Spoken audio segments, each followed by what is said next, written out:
Aha. Aha. Aha.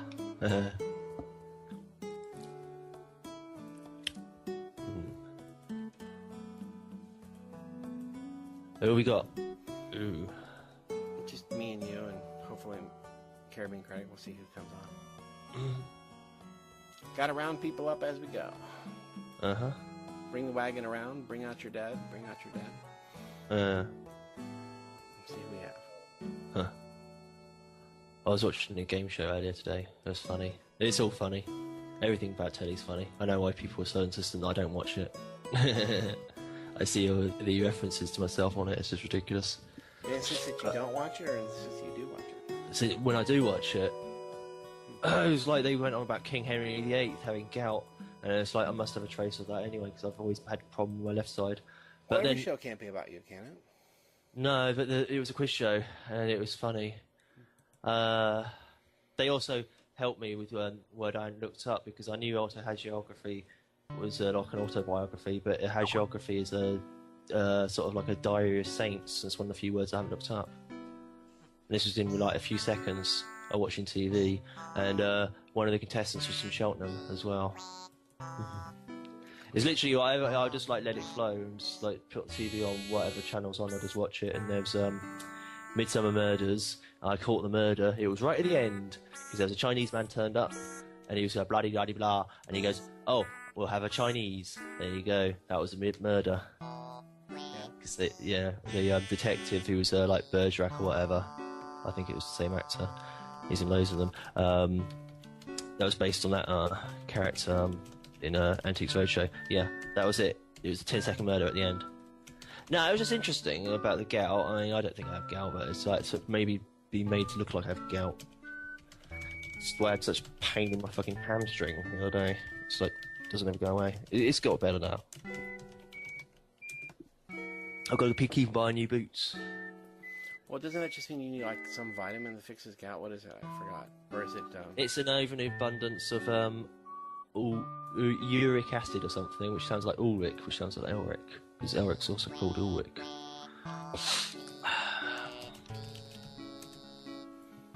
I don't know how you get gout. It's, they always talk about it's a rich man's disease, but it's not. Yeah. There are obvious ways to get it. Yeah. Well, I don't think I ever had it. I just think, people whispering in my ear where I said, "He's got gout. Make him look like he's got gout." I'm busy fighting.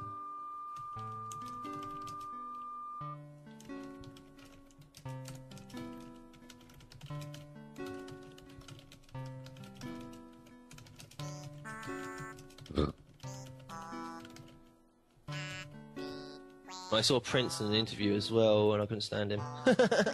It was horrible. It was really creepy. He's like the real, Prince or Prince. These phony royals with a sword in the leg. No, the musician Prince, and he called him Prince as well on stage. And it was like a 2007 interview or something, PBS or something. I can't remember. Some black guy was interviewing him. I couldn't really stand to watch him for very long. He's like, his body language, he was just like all shifty, and he just kept shifting his eyes all the time he was talking. Oh, and he said he had epileptic fits when he was a child, and epileptic seizures, and then they stopped because an angel told him he wasn't going to get them anymore. And I thought, okay, now I know why he's compared to Michael Jackson. No, it was just too freaky and geeky. Because, he's had all his videos taken off YouTube and stuff, like fan videos and stuff of him, and he's got loads of hassles with his fans because he really can't stand them. Seems like I was just like browsing around on YouTube for the information. I just thought there'd be loads of articles about him, but just Yeah, I just wonder what Prince does all day. Strange. He's in his mid-40s. Well, he talks about heavy stuff with this guy who's interviewing him. Apparently, is that like the? I think I know who you're talking about. He was interviewed. It was a strange interview because it was a friend of his or something. Yeah, but it was like it was supposed to be a famous local guy from Los Angeles, but I didn't know who it was. Yeah. Of course, but if I lived in Los Angeles, I probably wouldn't know who that is. But Tavis Smiley, something like that. The Grammy Awards music. It's a 2-part interview. I'll send you the links. So just it came across just. Ugh. sort of like he looks like a beetle or something. Not one of the Beatles, but he's sort of cross between a beetle and a person. He's wearing like I don't know, special clothes. Let me just type it in. I don't know why I'm asking. I could just type it. Okay. So, I think I've seen this one. yeah. Never really heard his music much of it. I mean, I know a few of the songs. I recognise them. Oh, I see. I think I do have this now.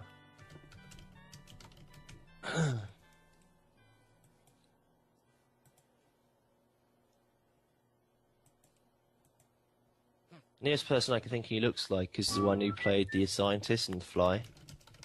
The movie Fly.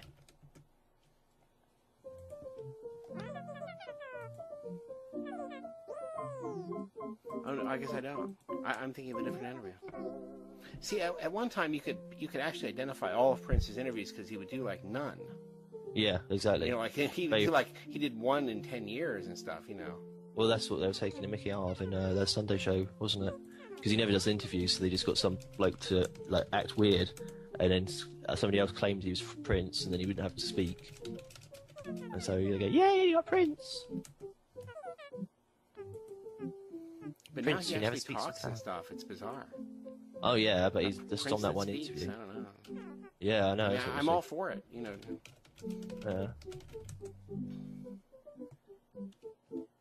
I just thought it was quite creepy. Yeah, because this guy who's with him, I'd obviously never seen him before in my life, and he's got 2 colour hands as well, which is quite strange. Like they're sort of like pink on the inside and brown on the outside. And like he was acting like he's a major celebrity as well, and it's like, no, I've never seen you before at all. You don't really have that sort of like aura about you. Just like look like some sort of like fat person who works in the city. You know, works has connection with the banks or something, maybe a stockbroker or something like that. He's dressed like a stockbroker or something, dressed like a city man. America's a funny customs. You see the clothes he's wearing though, Prince? It's like that silk tie and shirt. Yeah, his clothes are always sort of made for him. Yeah, I know, I could tell it's custom made. And his shoulders never seem to move. Well, yeah, they just sort of like ping, ping, ping, ping, ping. You watch it on high speed and it seems freakier. He must have taken like a tiny dose of ketamine or something before he went on. He started. I don't think he actually moved from that sofa. He took the ketamine when he sat on the sofa. That's why he doesn't wriggle around too much. So anyway, he had to keep him down. And apparently he never sleeps.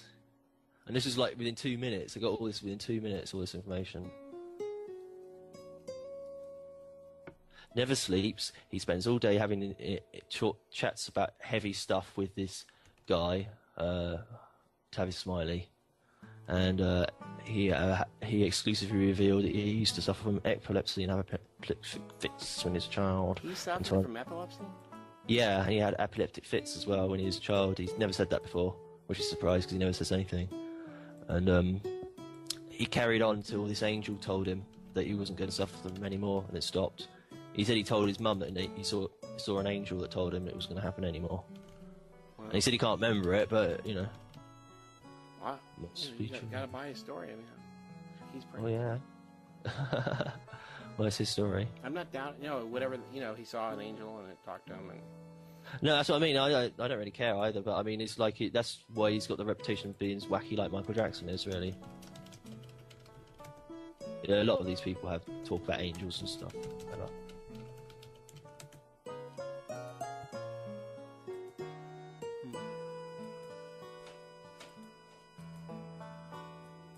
They hardly ever play his stuff on the radio, though, over here. No, they don't. They've never wanted to promote him. No, and he even answers the name Prince as well, you see now. It's like he's forgotten the whole sort of like the artist formerly known as Debacle. That was so sad. I just thought that was sad at the time, and writing slave on the side of his face like it was a tattoo, but it wasn't. Well, that was because he wanted out of the record company contract, which ironically was the best record company contract one could have. He actually had the best one, but he wanted 2 albums a year. I mean, you don't want to put him down. I mean, he should have 3 albums a year if he wants. But what it really is a testament to is that everyone else has to beg to get anywhere. I mean, the Beatles, you know, pennies per record. I think we talked about this yesterday. Yeah, I think he was just being selfish. No, I've got the bootlegs. He's got bootlegs. Yeah. The bootlegs could have been #1. You know what I mean? Yeah, that's how much material the guy's just got sitting around not doing anything. Yeah, but if they're that good, you can understand why the company doesn't want to release them all at once. It's fairly obvious. Well, I see why Sony doesn't want to, but he doesn't really care. I mean, and I think your Prince fans are going to buy as many records as they come out. You know, me. Yeah, I don't know. They'll have the numbers to back them up on that one. Well, I mean, back before this internet stuff, if he had put out 10 albums a year, I would have bought 10 albums a year from him. Yeah. I don't doubt you're a typical fan, but never mind. Whatever. No. I think the typical fan, like a typical fan of most of these groups, but he has even more of this. Where if you're really into Zeppelin, you're going to get everything they put out. Okay, especially downloading now. You're not going to skimp and say, "Well, I can't get all that stuff." I mean, you're into it. You're going to get all the stuff. Well, especially with somebody with his kind of quality level. Yeah. A lot of people, I think, over here just buy singles. Oh, yeah, okay, it's England, I forgot. Yeah. So in America, we're very... we got a top 40 singles chart. We don't have a top 40 albums chart. In fact, we don't have an albums chart at all. Well, we probably do. We have charts for everything, but, you won't get it. Top of the Pops wouldn't show you top 40 album. It's always the top 40 singles. Just got to feed it slowly to the fans. I mean, Jimi Hendrix is still releasing albums. Yeah. So I mean, we're not talking about Kylie Minogue or something. We're talking about Prince. Yeah. I heard on Coast to Coast the other day that Jimi Hendrix played like basically an album worth of Beatles covers. Are there really? Yeah. I've got a lot of Hendrix bootlegs. I haven't seen that. I know when he played at that super expensive Seville Row Theater, the one that practically bankrupted the one guy. The manager. He opened with Sgt. Pepper, but I mean, as far as him playing a lot of other Beatles songs, he played Day Tripper on Radio 1. Yeah. I mean, I've got a tremendous number of bootlegs, and I haven't seen that. I don't know. I would think with the number of bootlegs I have, I could assemble an album like that, but I have not seen him play that many Beatles songs. Yeah. I mean, but who knows what they've got in the vault, Mm-hmm. Well, he was a guitar tutor to the guy who was in ZZ Top. I don't remember his name. He went over to his house. I just got a bunch of studio bootlegs of him because I had a lot of live performances, but we were lacking on studio Hendrix bootlegs, and I just got a bunch. Like we're talking like 14 disc sets. Yeah. Hey, if there's more, I want it. Again, just like we were saying. I want more. Billy Gibbons, I think that's the name. From person. He was ZZ Top. He was a guitar tutor for him. For Hendrix? No, Hendrix was guitar tutor for Billy Gibbons. Yeah. According to this guy. And Hendrix did a lot of crap jobs before finally, going to England and becoming famous. And he was being misused by other black performers. Yeah. I think it was Little Richard had him as the lead guitarist and put him in the dark on stage. No spotlight. Like he was so good, it was taking the focus off of him, and so that he was standing there in the dark at a certain point. That happens a few times. Yeah, so he obviously produced this sort of album worth of Beatles songs in order to teach the Gibbon to play. I'm guessing, it's like he's still coming up with new stuff that he's done.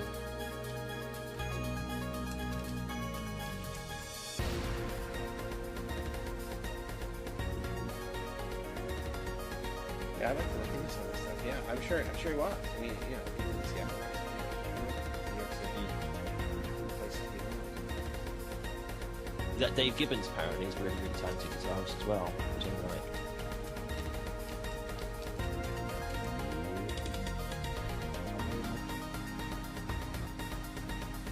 Oh, Billy Gibbons remembers guitar lessons from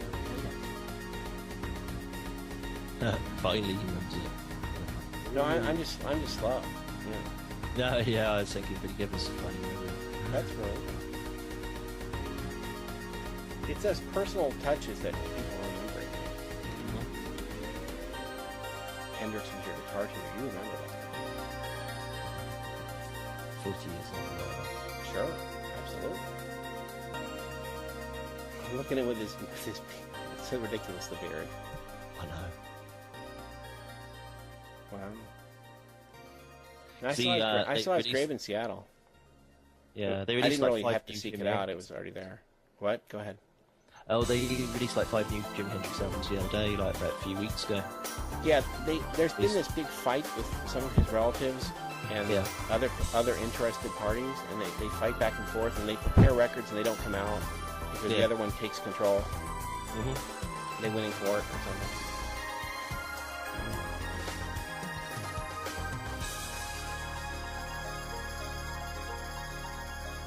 That was something I just found out too. That I knew they were fighting, but like neither of the sides seems terribly legitimate. They just seem kind of self-serving. Mm-hmm. But his manager was the worst. His manager was some kind of ex-intelligence agent. Yeah. Well, yeah, because he had one of the first people. He was one of the first people to have an answering machine in America. Who? That manager of Hendrix? Or Hendrix himself? No, Hendrix, his manager. Yeah, that guy was really a slimeball. Because he left Oasis, I don't feel too good or something. That was his last spoken words. Oh, I see. Yeah, Hendrix died of a drug overdose or whatever it was. Although it wasn't, was it? But anyhow, yeah, he left it on an answering machine, and this was like in whenever he died, whatever year, like 60s, 70s. But it was like one of the first answering machines. Although, you know, if you want an answering machine, phone up the Secret Service and ask them to replay the message. You know, it's not that difficult. There's different ways of going around these things.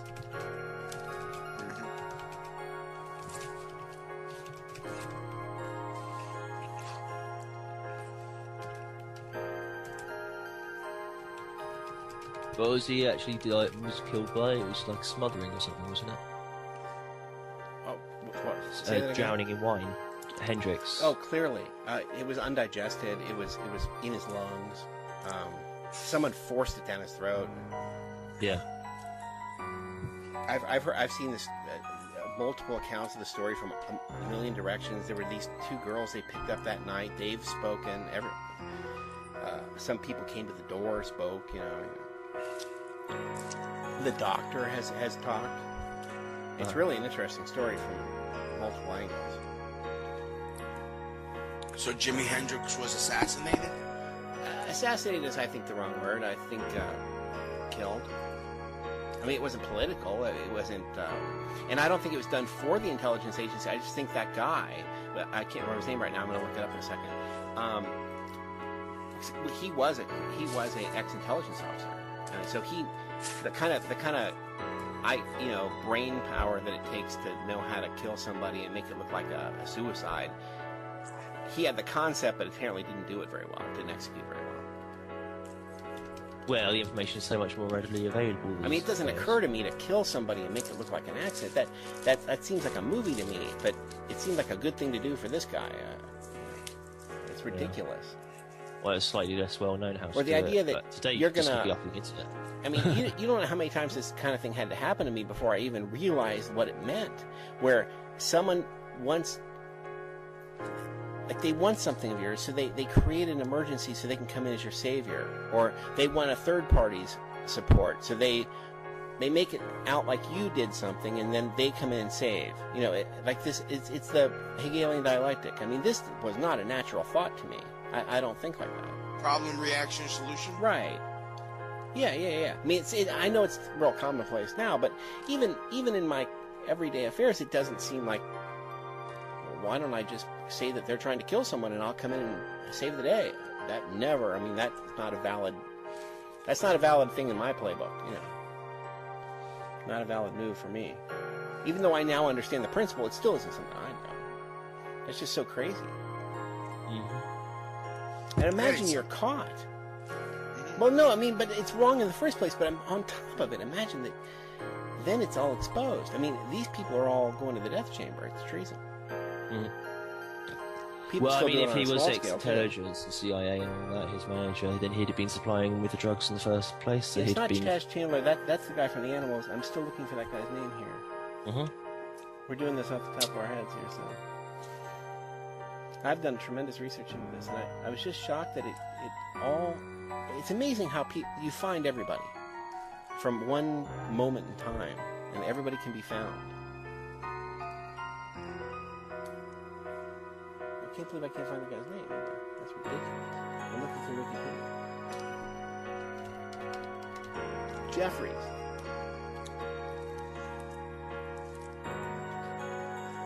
Michael Jeffries?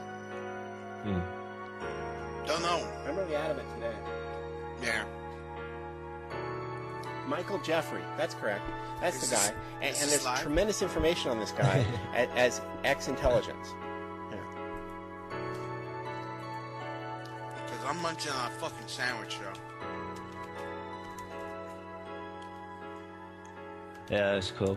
I was just pretending to be paranoid at the beginning of the show, like, every program's about me. I just thought it'd be so funny to have a quiz show there with like people in intelligence on it, and they'll go, question 1, who is Maggot? I said, who is Maggot? Why are you barring? Why are you boring? You know, these people will be under like mind control, so they can't say. They'll be like, mustn't answer. Shh, mum's the word. Answer the question for £1 trillion. Could even ask who's Shot Radio, and they'll be like, can't answer. Would compromise the amazing agenda.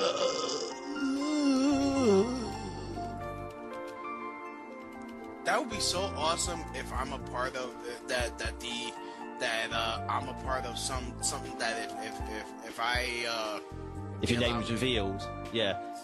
Yeah. Secret agent, Shot Radio, whose real name cannot be identified. Reasons of national security. If they accidentally released his name on the BBC TV programs, then revolutions would occur, as they'd be so astonished with the amazing quality of insurance.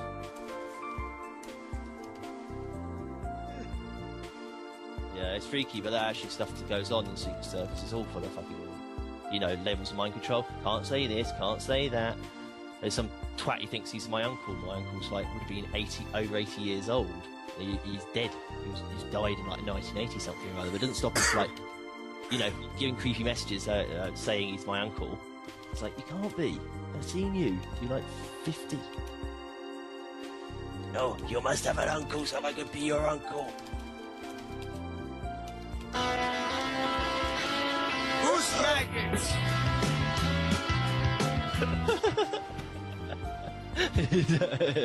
It's Maggot.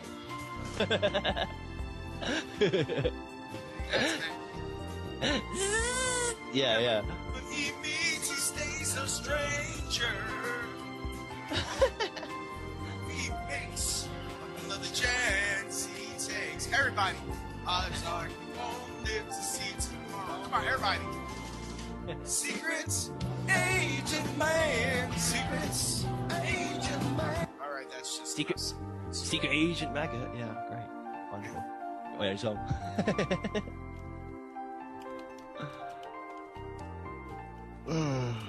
It's fun to play paranoid once in a while, but there's so much stuff going on. There's all freaky deaky, and you just sort of suspicions in your brain. There's stuff I know is going on around me, but if you sort of mentioning it, it's like there's no evidence to back it up, so it's better to stick with stuff you get evidence for.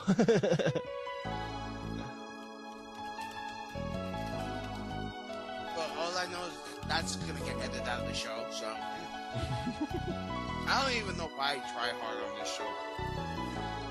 Well, we just talk, Usually I'm not so spacey as I am today, man. Yes, we're taking advantage of him. It's alright. Man. Reveal the secret identity of Maggot. I was good yesterday. Yeah, all I think know I should run around the apartment building before I do the show. Yeah, naked. Well, no, I mean just to get some blood flow going or something. Yeah, naked. Just No, run I around. don't run outside naked. Thank you. Balls out, You gotta go balls out or you don't go at all, I know. I know. You should, I'm more conservative than that. I tend to get dressed before I go out. Just go downstairs to that lady that screams all the time. Just dry hump. Yeah, that's what I'd do. I just run around naked in front of her going. I really woodpecker or something, run around naked.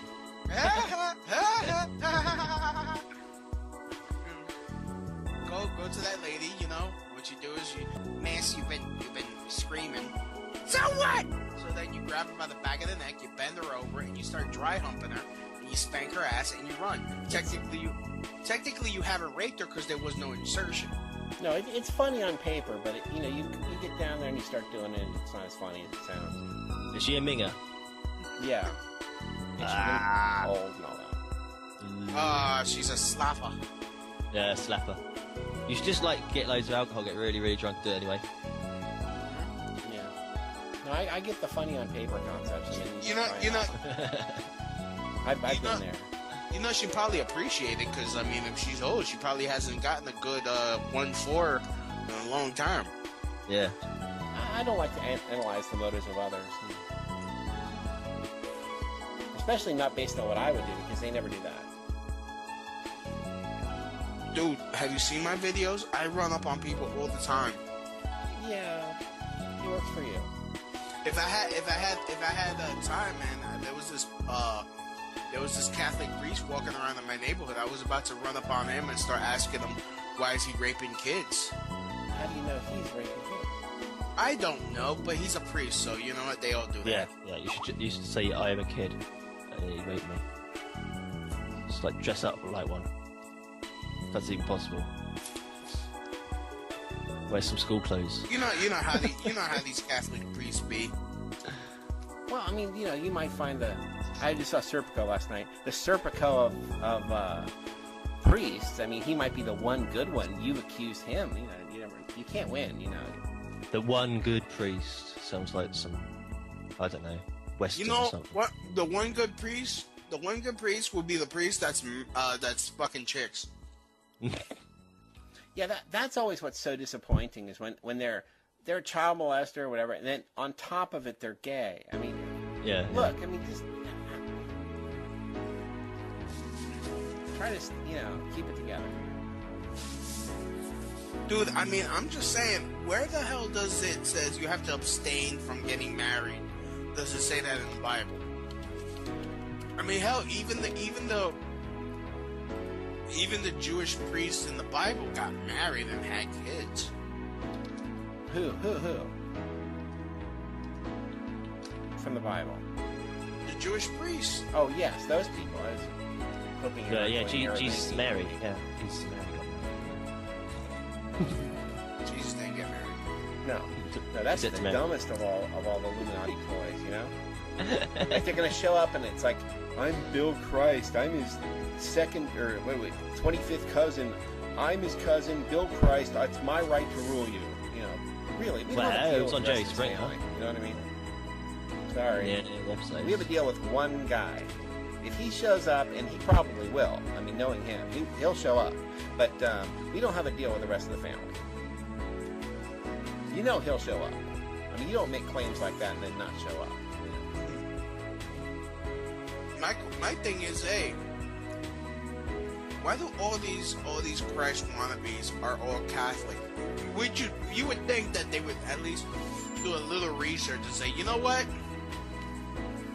Well, see, they're the ones that corrupted Christianity, and then everybody decided to break off from them. There are people who have not corrupted Christianity. Real Christianity doesn't tell you what to do. I know that's foreign here in America, but all these there's fake big Christ. Orthodox. I mean, they don't tell you what to do. I've never heard that before. I'd walk out. All these fake Christs, none of them thought call themselves Maggot or Little Worm or anything else that has reference to it. Every once in a while, you'll see them pull out La Crista, the female Christ. I mean, who comes up with this bullcrap? The female Christ! You gotta be the female Christ on top of it. I mean, yeah. How far are you gonna push this? Everybody knows women don't know without the first thing about being a Christ. Right, but it's his gig. He's God. Don't usurp his gig. That's the whole Lucifer stunt, too.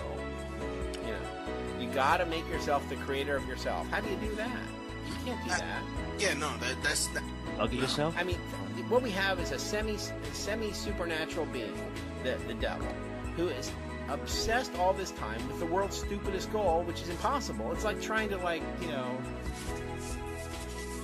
Well, I mean, you believe Jesus is God himself, right? He's part of the it's part of the same thing. It's his manifestation as a human being. Well, what I learned was God he proceeds from the Father, and together with the Father and the Son is worshipped and glorified, who spoke through the prophets. Yeah, that was good. It came off the top of my head, you know. Yeah, well, what I was taught is that Jesus is Jehovah's son. No, it's not separated. Gotcha. It's not separated. He proceeds from the Father. Now the Catholics have a different way of cutting this Trinity pie up, but the Orthodox proceeds from the Father. Yeah, though I don't believe in the Trinity, though. I mean, there is but you were a Jehovah's Witness. They have a slightly different doctrine. Yeah. It didn't even believe in her in the Matrix. Neo? Trinity in the Matrix. Oh no, that's not what I mean. Seriously, she just was not hot. No, she was like 10 years too old. She was not hot. Here, I'll give you the first time I saw her, I knew she'd be like a main installation character. It's like the way they do it. It's like slow, oh yeah, meaningful shot. And she's like, oh, she's like 35. Come on. Yeah, and her outfit was just terrible. I mean, you know how a lot of these women can really wear the catsuit well? She made it sort of look like a business suit. I mean, it just hung there and... No, just like... Yeah, I mean, the only old chick that was there that looked hot was that Italian chick in the second one. Oh... I didn't watch the second. The minute it became Zion, I was out. You know what I mean?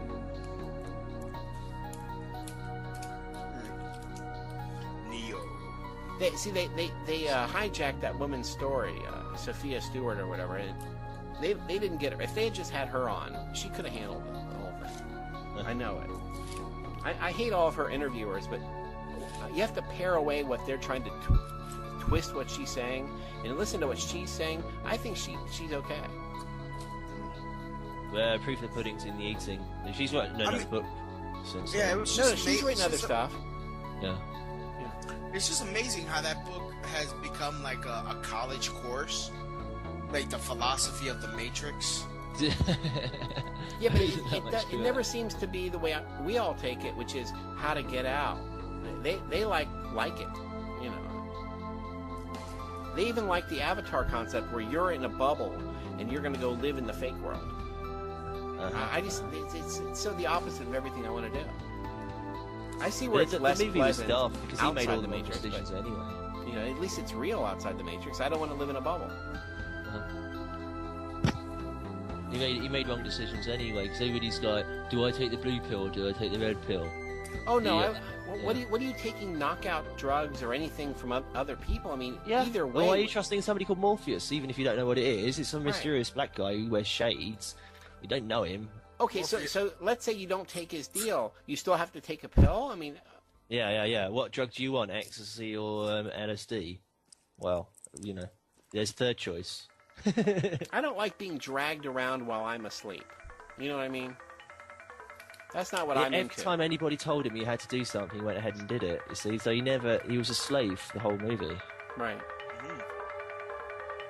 And I mean, they were in the soylent green goop. Do you know how they do that trick where he lays back and there's the bullets? Yeah. You do know how to do it? No, I don't know how to do it. What you need is, you know those little those webcams?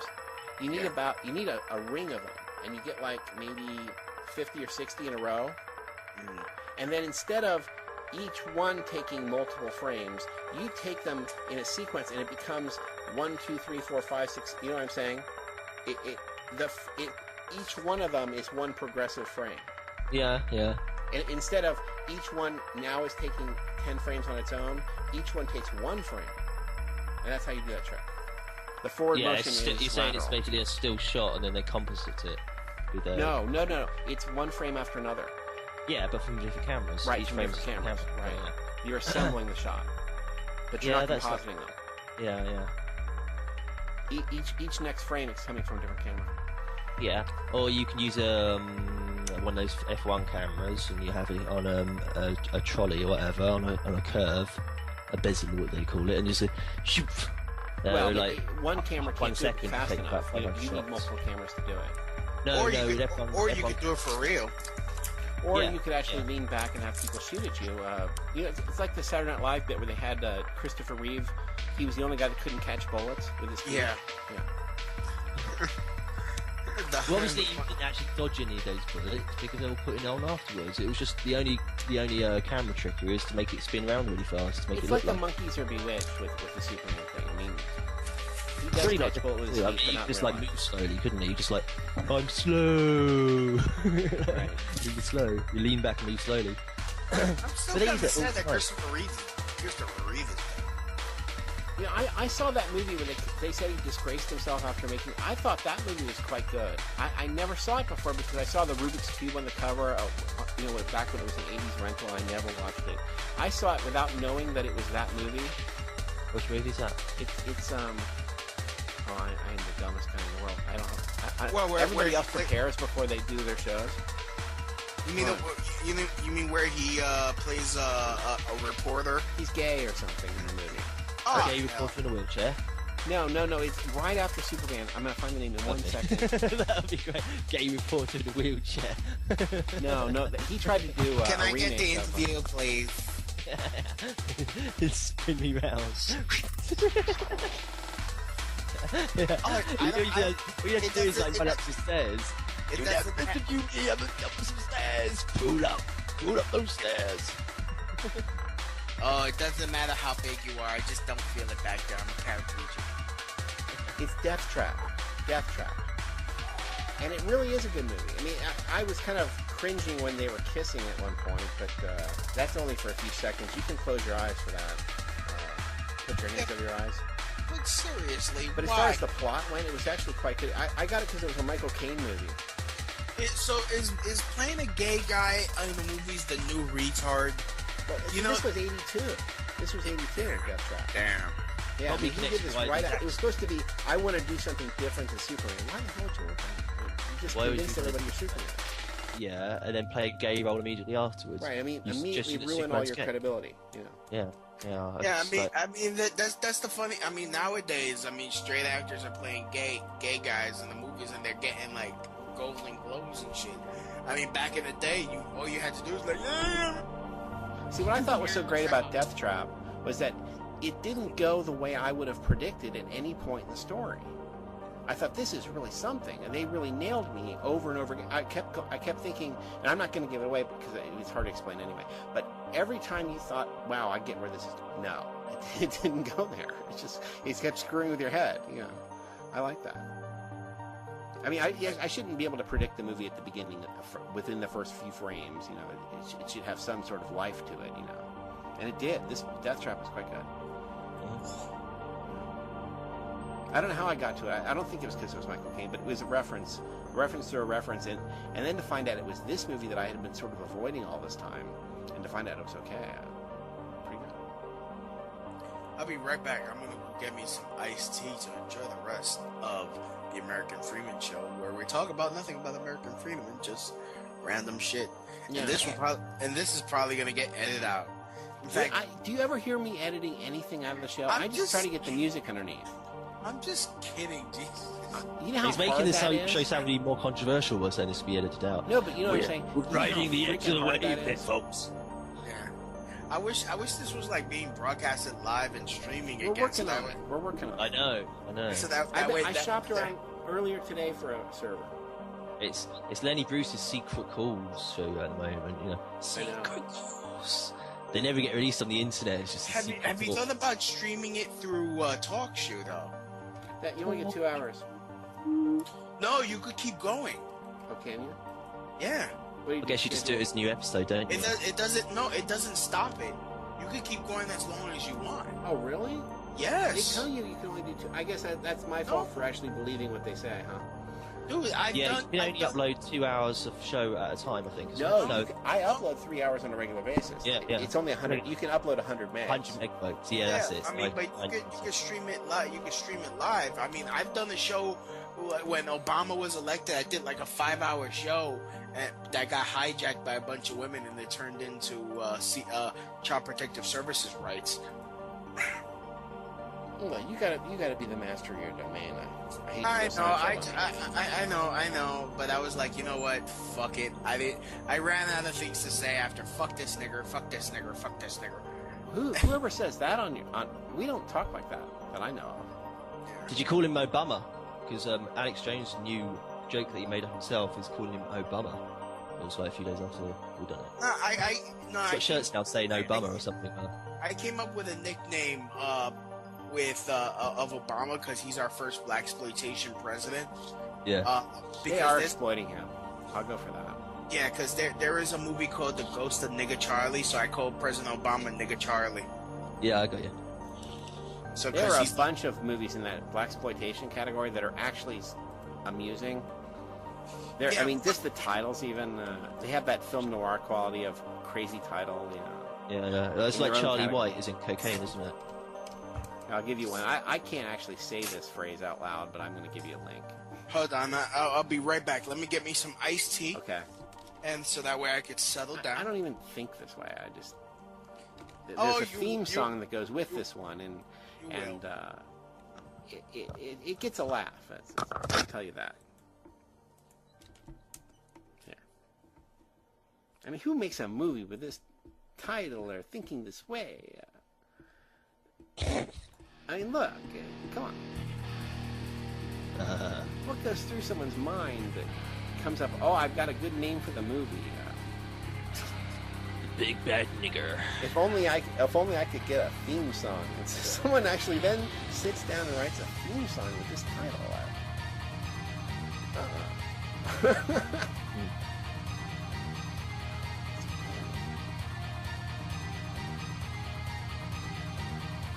There are a bunch of movies in this category. I mean, that's why I like film noir. At least, I mean, it's a different concept. I mean, this had its own genre, though, this blaxploitation thing. I can only see a few of them without vomiting. There was that coffee was actually not bad.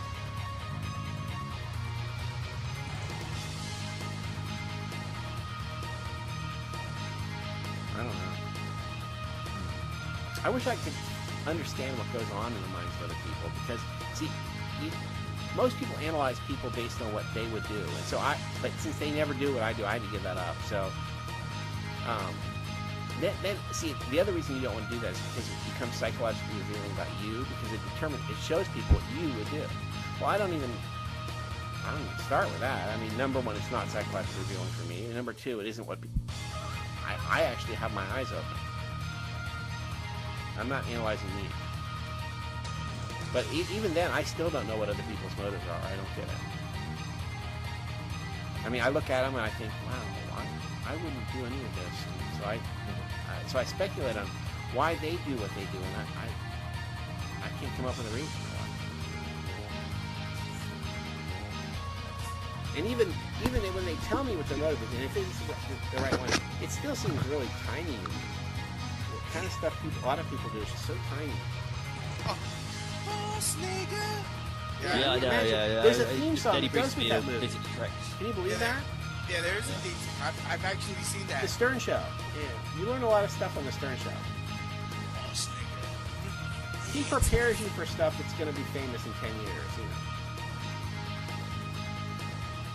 And they do it in a tasteful way that explains stuff without embarrassing anybody. And then later on, when it becomes, you know, embarrassing in the media, you just chuckle to yourself, you know. In every category, I mean, Stern is really just prepares you for reality. That should be the new thing. I mean, when they started calling everybody the teabaggers, I knew what that phrase was. I was already disgusted by it, having seen examples of it on the Stern Show, where I didn't want to see that, and I try not to watch the visual component.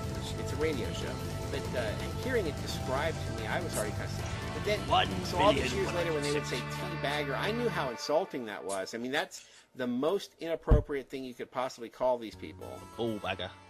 Yeah, and they know these people would never know what it means, so they would never. It's like it's a way of insulting them to their face. Yeah, I mean, I already knew what teabagging is. Yeah, I mean, you know. Yeah, I knew it was his turn to come into the limelight. Yeah, we've got Prince Charles, High Court judge criticises Prince Charles on barracks. Prince Charles. A High Court judge has criticised the Prince of Wales' unexpected and unwelcome intervention in a planned $1 billion complex at Chelsea Barracks. He just burst into, "Ew, let's have look at your knobs then, chaps. Oh, golly gosh. You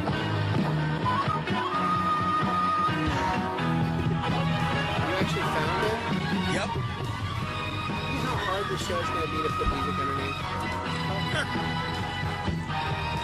I'm already slow as molasses.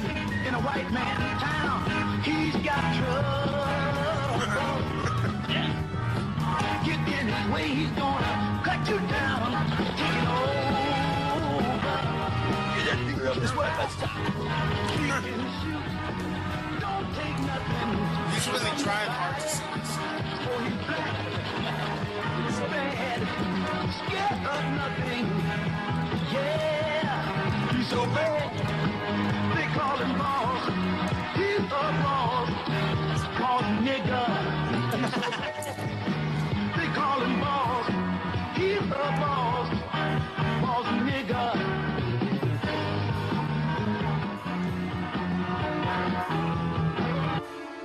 Yep.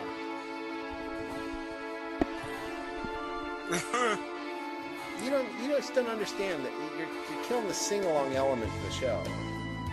Yeah, he's gonna have to like sequence out these songs so they're not playing on this point. No, I mean, yeah. it means I have to pause the other music and find a way to fix the deal and find songs that are long enough in between. I mean, I'm already slow as molasses, you know. Oh my God!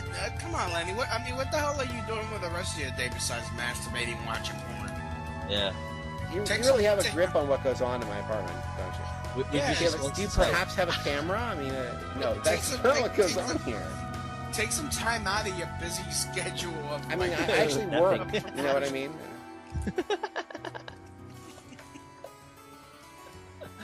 I mean, you know. Should I carry on with this news article? Go ahead. I love Prince Charles and his scandals. Yeah. Developer CPC Group claimed its Qatari partner.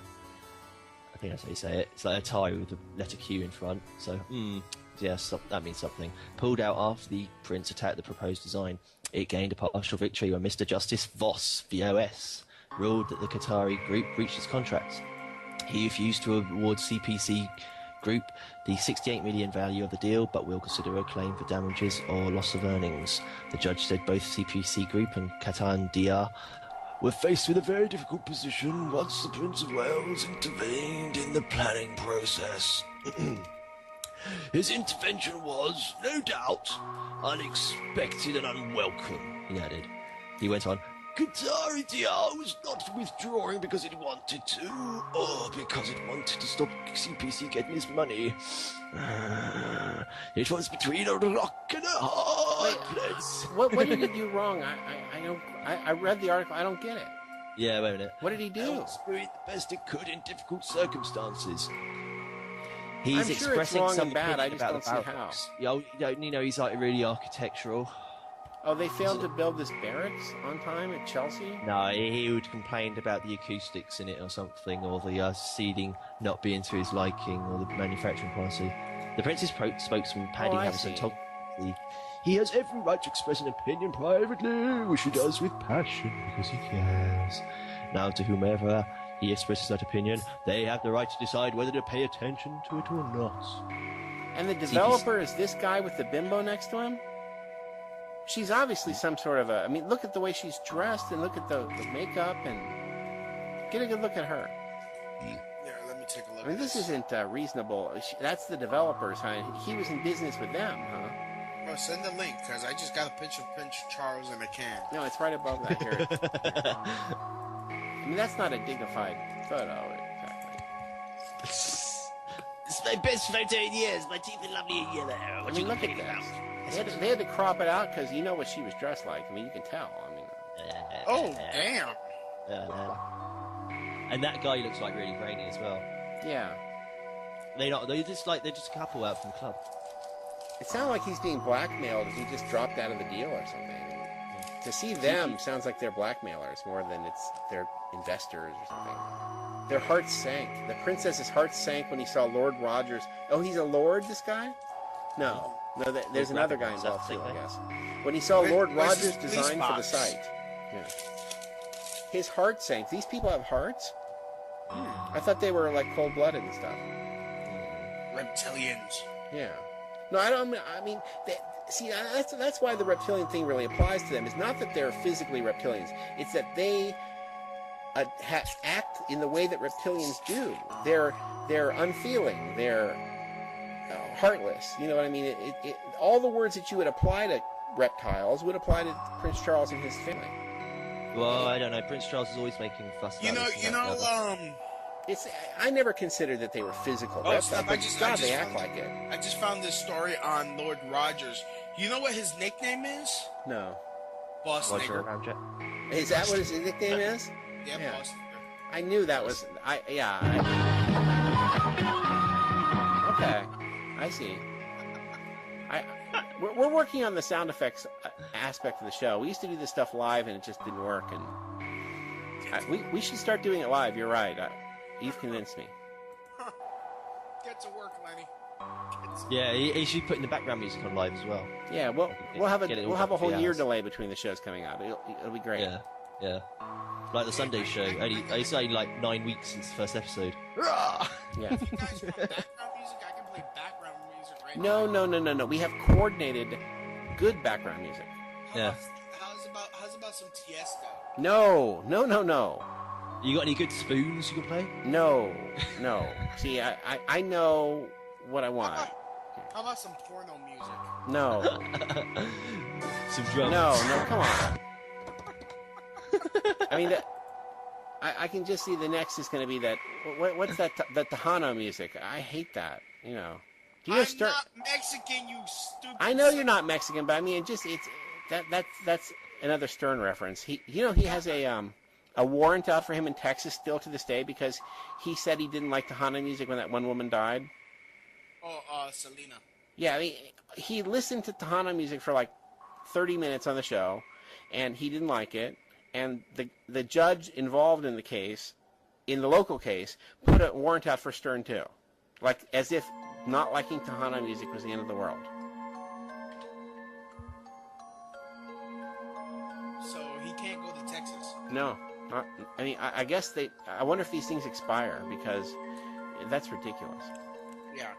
Shall I continue the article, or is it just Yes. boring? Oh, yes. Because Prince Charles is just like an amazingly boring person. He just like complains about everything. It's just, he hangs out with Joan Rivers in real life.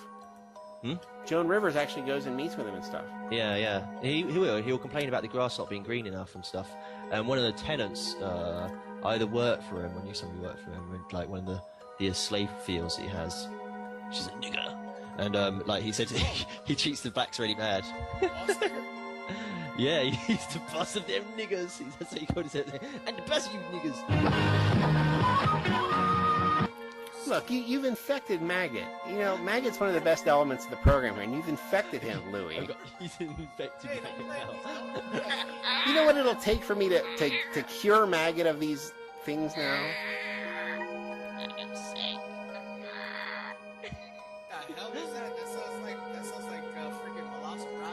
It'll be a lot of shots and things that'll I'll have to inject it and stuff. You made baby Maggot sick. Right. I mean, we had a healthy Maggot here, and now we have green Maggot references to this wonderful thing. Maggot, what do you have in the line of rape jokes? Don't really have any. My sister thinks it's the right, but then she's my sister and she's a bit funny. Well, you know the kind of language we don't tolerate on the show is Hebrew, so we don't tolerate any Hebrew on the show. Don't use that kind of... don't use that kind of language, you know. L'chaim, Mustatios, l'chaim. Great, yeah. Okay. CPC Group had been seeking 68.5 million. Same thing, isn't it? Which insisted it was owed under the terms of the contract. Its QC, Neil Kitchener, said it would now be seeking the costs of the case, given there was a breach of contract. After the judgment, Christian Candy, that's your name, one of the owners of the CPC Group, said he was very happy. A spokesman for the Qatari DR said CPC's aim in bringing this action was ultimately about money. They wanted early payment of a sum potentially due to them under the contract, and they have failed. Now, we're talking about barracks, but we're talking about a barracks that's 12.8 acres. Yeah. That's a lot of soldiers. I don't get it at all. So they were going to build a barracks in England that was 12 acres wide? 12-acre square? Yeah, it's square. Yeah, the area. Why do they need that? And They sold it as well. they sold it. Sold it to the Russians. I don't know. I don't get this story at all. No. No. Well, the thing is, because Prince Charles, you see, because he wants to be the king so desperately, he has to involve himself to everything, you see, so anything that involves the... Well, as you know, he and sorry. Juan Carlos of Spain, because of their Masonic thing, they're the defenders of Islam. Yeah, What a bizarre... They all back the losers, all the royals do. No, when you get to a certain point in Masonry, you get to the shrine, but then you get to this Knights, St. John of Jerusalem, or Knights of whatever, and Templar, but their positions, as Juan Carlos is the Prince of Spain, and he's the Prince of England, and they're the defenders of Islam. That makes no sense at all. Well, yeah, the Queen Elizabeth is the Pharaoh of the Jews, so get around that. Yeah. I mean, Wait, what? She's apparently the Pharaoh of the Jews. Yes. The Pharaoh of the Jews. You need to see Ring of Power. It is weird. It's like, you're the wrong gender for a start, and why would you back such a bunch of losers? Now you should see the coronation speeches and stuff. What they actually say. Yeah. They really are. That's what they. Something about may the Queen live forever, and they played that on Ring of Power, and so I compared it to what it's supposed to be connected to. That's what it means. That's twisted. It's so freaky. Like, and she's there with the Jacob stone that she sits on, and I mean, it's bizarre. Yeah, she's also coronated on a step pyramid. Yeah. Explain that one. Oh yeah, I know what you mean. Yeah, it's a ziggurat thing. Yeah, like at least 2 tiers on it, 2 tiers to it. No, yeah, it's several. It's several. I'll find you a picture in a second. Yeah, I know what the one you mean. The prince said his heart sank when he saw Lord Roger's design for the site. The peer told the court. So yeah, that's what it was. You see, he looks at blueprints and stuff like that and planning things because he's like the grand architect he wants to be, and so he goes through all these building plans and proposals and stuff and like rejects a lot of them. Because he just like sort of like out of nowhere, it was like Prince Charles disagrees with that particular proposal. And I was like, what the bloody hell has it got to do with it? Okay, so I'm downloading Ring of Power 1 and Ring of Power 2. You gotta be careful because it's 4.5 hours long. Each part of it is, or no, I think it's 6 hours total or something. It's really long, and so you have to get a good quality one. And I'll find you some links later. Yeah, it's just. I think the first one's better than the second. I'm finding it off of Google Video. Yeah, they've got several versions on Google Video. It's also called Empire of the Three Cities. Yeah. That's not the name for the video. In Monkey's Blood, I'm the voice of Jehovah in the Garden of Eden. Monkey's Blood is her second movie. Her second movie, everyone agrees, is very lame, and it does not have the same quality as the first movie. But you want to know who doesn't look at the plans when they build something? This. Do you know what this building is shaped like? The Naval Amphibious Base in Coronado. That's click, I don't know. I now, can't see it. click that link and then click the coordinates. Oh, wait. I'll paste the coordinates into Google Maps, and you'll see what this freaking building looks like. They didn't read they just started building. I mean, that's what they want us to believe. You know? Yeah, it looks like it's the swastika. It's a swastika, yeah.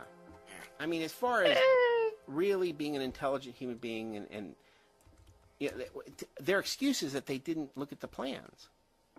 That doesn't make any sense, you know. No, it does. No, it does not. No. It's just like if they didn't look at the plans, that's just utter laziness. But I don't see how that's possible. Of course, every building is built with plans. They all masturbate over the plans for weeks before they do any of this stuff, and then at the end of it, like they're surprised what the building looks like. Yeah, I know. They do masturbate, but only like metaphorically, not literally. They'll go over the measurements of the inner angles. I guess it would get the thing wet, you know. Yeah. There's different meanings to masturbation, but it's they'll just keep on pouring over it, making sure that the angles are all correct inside the building. My thing is, I mean, wouldn't the head guy, the head architect, be the boss nigger? Oh my God! Play your clip. Well, I mean, If the Grand Architect in Matrix was a black man, I don't think he was he? Oh, okay. Well, that would be the Prince. What is that? Prince Hall Masonry. Yeah. Just any reason to freaking play that. Oh, I know. I'm an avid Stern fan. I know right when they play the clips. That you're no Fred Norris. I'll tell you that. Thank you. When you become Fred Norris, I'll laugh. That guy's a genius. I was early on. I didn't get into him until late, and I was listening to old tapes. Because I would listen to the Days Show, but I would also listen to tapes while I was working. And then someone I was talking to on Instant Message, they were talking about listen to the show and just focus on Fred Norris. He is that much of a genius, and he really is. Just what goes on in Fred's part of the show. The guy's a total genius. That's a lot of work. I don't know. The problem is, I don't think Maggot knows much about the Stern Show. No. So I need to prepare some discs. I've half burned discs I'm going to send out for a bunch of you guys, but I'm going to make some Stern discs for Maggot. And Fireside Theater. Yeah, the only thing is I don't actually have time to watch them. I'm always at work. No, they're audio. Fireside Theater and Stern are audio only. I can't exactly listen to them at work. That'd be funny. I find that all activities with the iPod are a lot more fun. I don't like I broke the iPod for a couple days here, and I got another one. Great auction and everything. But I actually had to go to the grocery store without the iPod. I might get an iPad. I don't think you probably can go on there. It's about this for 30 years. You have to have a really big pocket. No, I'm going to buy it to use as a PDF viewer. Oh. Yeah, going through tutorials and things like that. I found it does have a card slot, so you can put data in and out on it. Oh no, I know. It is locked down in a variety of ways, but you can already jailbreak it. Yeah, and you can USB it from the PC to the tablet or pad. Oh no! When you connect through iTunes and through the way Apple wants you to do it officially, you can't get your data back.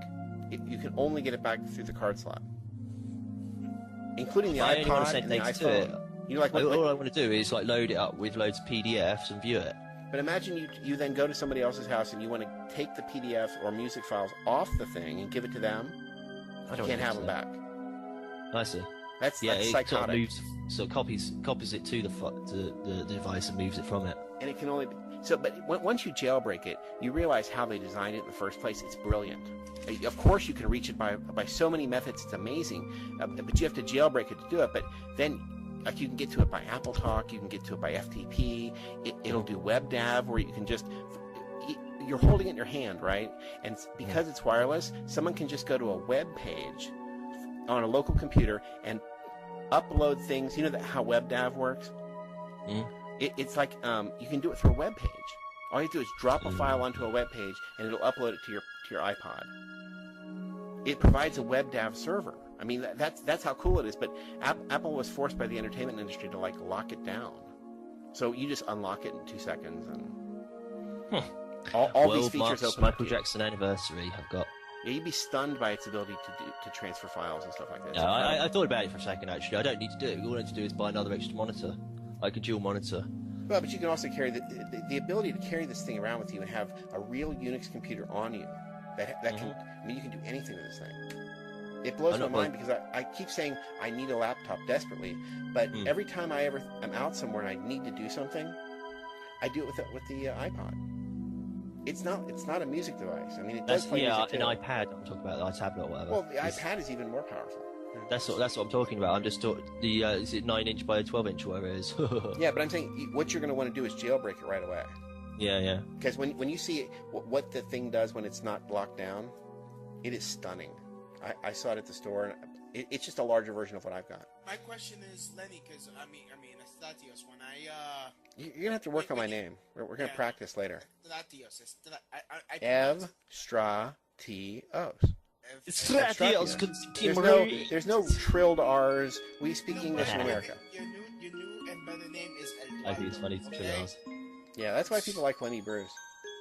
Eduardo. Ev Stratios. Eduardo. No, there's no trilled. I'm not. Yeah. Stratios. Can we spick up your name a little bit, please? When you know my real name, hit the theme song. No. Oh, I don't qualify for the theme song. Okay, that's cool. No. Oh, I'm a secret agent, man. Great. Wrong theme. Thanks a lot. Secret Agent Bruce. Yeah. No, Secret Agent Maggot sounds better because it's Sam. Sam, son of Sam.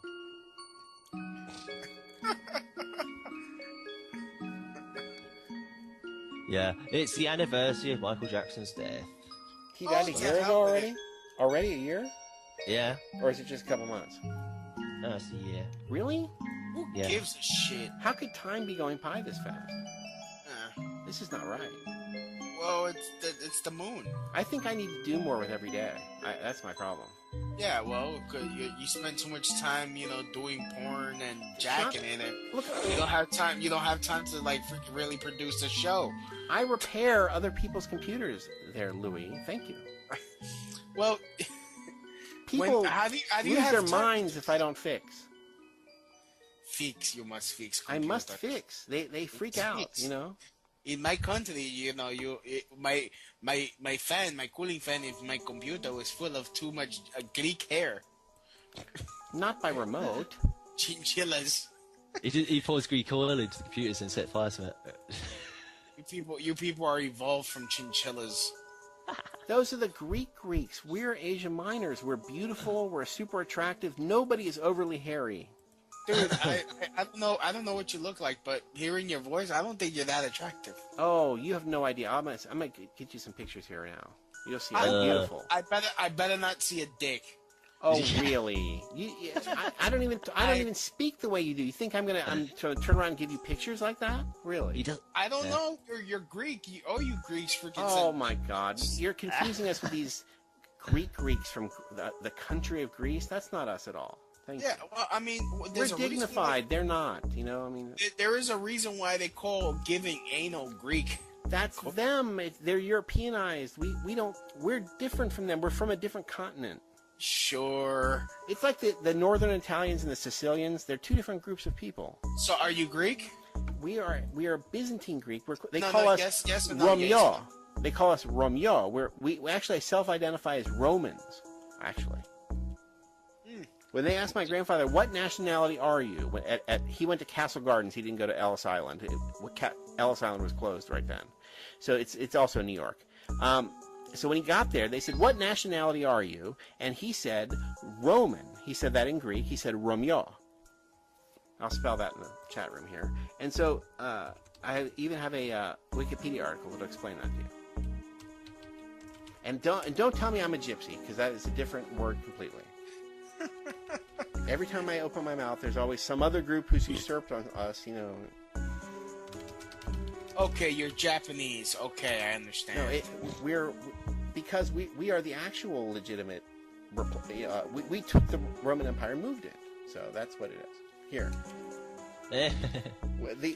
Can you move it back? It's kind of in the way. No, well, actually, it's been destroyed by Turks and Catholic looters. But here, see this article here?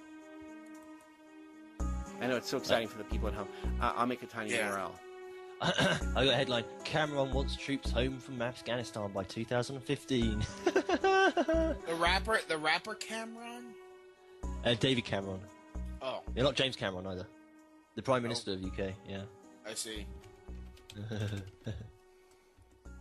Okay, I just made it.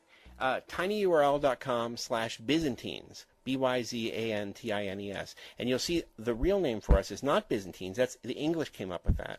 We're Romeo.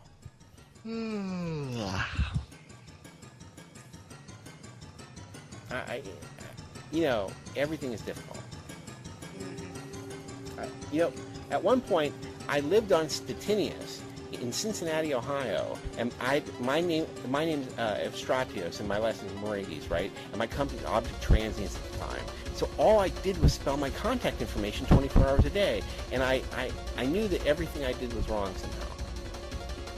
Every part of it. I mean, to spell Stettinius to people, I mean, how come I can't be Bill Smith on Elm Street? Freddy Krueger. everything is difficult. I can't just be Greek. I have to be an Asian Minor. We can't just be Christians. We're Greek Orthodox. No, it's not what the people from Greece. It's not their religion. It's a different thing. Every time that I bring up anything, there's an argument to go with it. So you see why I don't volunteer a lot of stuff. It's not worth it.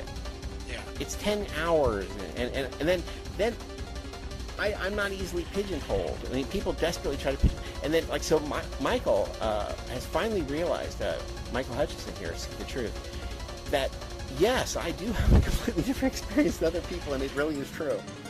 He's galled by it. He's flabbergasted and disgusted that it really is odd, the experience that I have everywhere I go. And it's not on purpose. It's just the circumstances that exist.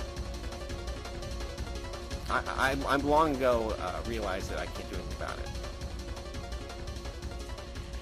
But God, I just don't fit into the norm no matter what I do. And I try desperately, and it isn't working. I'll keep trying.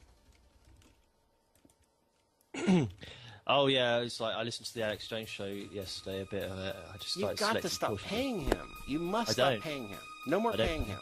I don't pay him.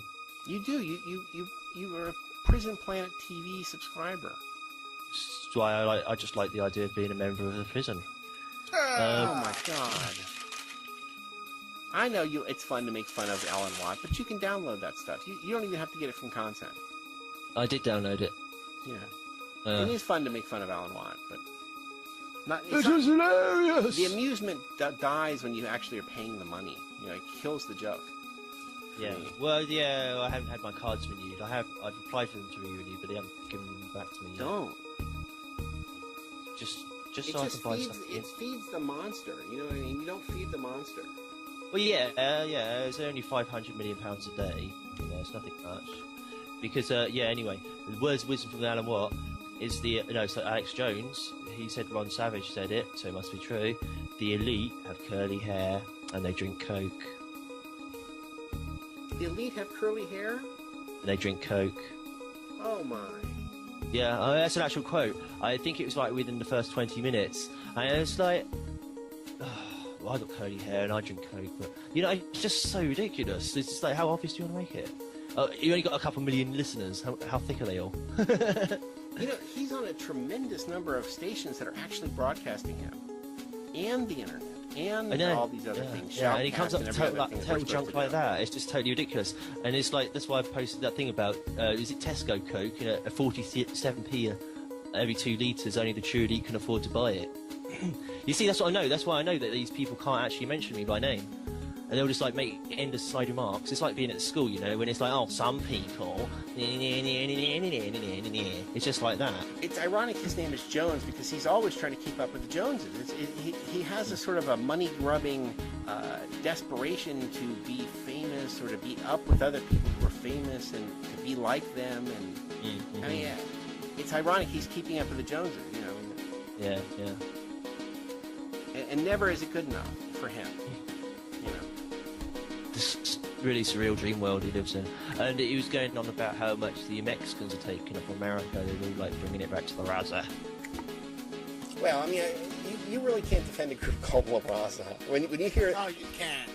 You have to go to their website and use the Google Translator. Like when you type the URL and put it in there so you can keep going on in Spanish. It's for our race everything, for everyone else nothing. That's the slogan. Well, actually, no. The real slogan for Mexico, for Mexicans everything, for everyone else death. Oh, that's so much better. I'm sorry. I'm glad you corrected us on that one because that's much better. Yeah, it is. But really, I'm just trying to be real with you. That's what they want. I mean, everybody yells at me. I'm like, yo, all these illegal immigrants want to kill you. I hear how they talk, but all these white liberals, they're like, oh, you're just being racist. I'm Puerto Rican. How can I be racist against another Latin culture? You really can. Did you know that you actually can? Really? It's not true. It's not true in this case, but you could. Yeah, whatever. I mean, all I know is don't make it impossible. All I know is a lot of these illegal immigrants, these guys, they're pedophiles. They like to go after young girls because I guess young girls are easier to get over on. what percentage? I know the thing about they like to throw the toilet paper in the trash, which is rather unsanitary, but that's not the end of the world. Well, yeah, I mean, but I'm talking about, I mean, a lot of the... They're on top of it, pedophiles somehow? How did you determine this? Because I've experienced this, I've witnessed this myself. You experienced it? Yeah, well, I mean, like this story I told you about. I mean, this actually happened. I was taking my 13-year-old cousin to the store here in New York, and I went to, you know... Yeah? This is a personal testimony. Yeah, there's a personal testimony. This happened. Went to the other aisle to get a beverage. I come back, I see these two Mexican guys standing on either direction in the aisle, blocking my cousin, and talking to her like, "Hey, mommy, how you doing? You want to come over with us? You know, let's have some fun. You know, I got a big dick and shit like that." And I go, "Yo, she's 13," and one of them has the nerve to fucking come up to my face and say, "Oh, this is my girl. Don't be talking to my girl like that." I'm like, motherfucker, she's my cousin. She's 13. Back off. And then he tries to like throw a punch at me, so I break his nose. His boy just like, "Oh shit," walks away, and the guy with the broken nose is like, "Oh shit." Because that's the thing with Mexicans. You know, people are like so afraid of Mexicans, but the moment you show force back at them, they back down immediately. That's why on my show last night, Lenny, I was just saying, you know what? The citizens and the cops need to be going into that park where they're smuggling drugs with military weapons and scare them the fuck off.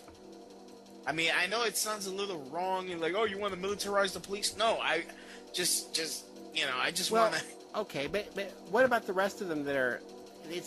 What's really frightening to me is it's like some kind of a bizarre gay pickup thing. Another thing I don't want to be involved in. They stand outside the Walmart, for example, or any of these stores, especially when you go out west. It's not so much in Cincinnati. And they will stand there. It's waiting to be picked up in some sort of a weird gay pickup. And it's not gay, but it's like... I don't feel that... I don't want to stand outside all morning waiting to be picked up. That just seems wrong to me.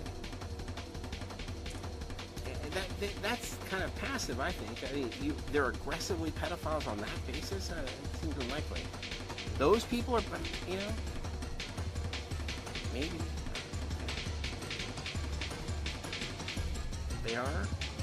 I'd be really disappointed to find that out.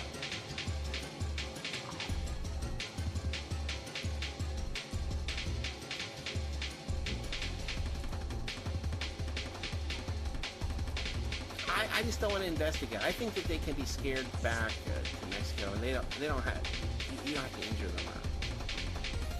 You know, if you sneak into France, look what happens. If you start in Guatemala and try to sneak into Mexico, they have automatic machine guns. You can't sneak into Mexico.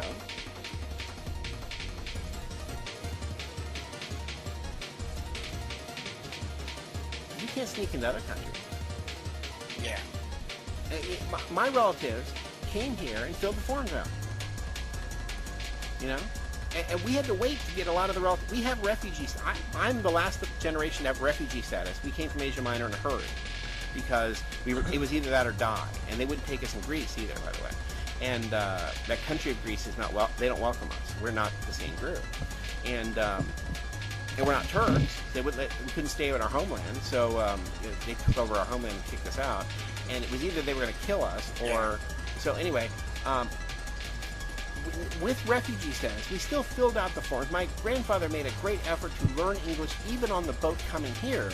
Never wanted to speak Greek to people, wanted to speak English, you know, the whole time. It was important to him to care and look. My grandmother, to the day she died in '79, could tell you the Gettysburg Address because she had to learn it for the test. But it was important to her to assimilate into the American culture, not live as a foreigner in a foreign land.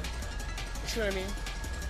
I'm not putting them down as much as saying that, come, fill out the forms. You know what I mean? Come, watch MTV like the rest of us. I don't know what I'm saying, but it seems so bad to live as a foreigner in a foreign country and be foreign and then destroy where you've come to. I mean, now it's going to be Mexico. If you like Mexico, live there where that culture is prevalent. Yeah. That's what I think. I mean, you know. I'm not saying you have to live on Miracle Whip Lane. I mean, we don't do that either. Cool. Yeah, I mean that's really frightening. There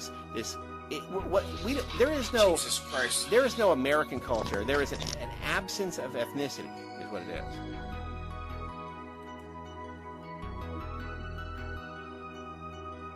That's what America is. It's like I don't think this part got on the show yesterday. I think we were talking after the show, but we used to have to go to the International Folk Festival, and the church wanted to do that, so we went with them. And what we discovered is that every ethnicity is grindingly identical. Whether you're Vietnamese or German or whatever it was, we're identical to every other group. And what American is the absence of these ethnic features. It's not that they live on Miracle Whip Square. There was a Martin Mull book that talked like that, where they lived on, it was White Bread Lane and Miracle Whip Square. And I mean, it was all as if peas and carrots was some kind of a culture. It's not, I really do have a distaste for the bland American food. We don't eat like that. But it doesn't mean that we refuse to. I mean, we didn't even learn Greek. My brother and sister and whatever, my cousins, none of us learned Greek. We didn't maintain a foreignness in a foreign country forever. That's what I'm trying to say. I don't even know what I'm trying to say.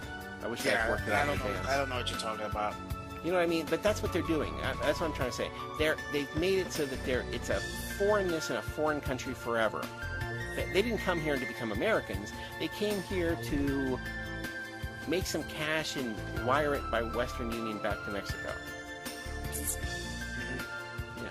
I mean, you're clearly an American, Louis. You're not a foreigner in a foreign land. You're from Puerto Rico, which is an American territory. I mean, but you're really from America. I don't think you've been there on vacation, huh?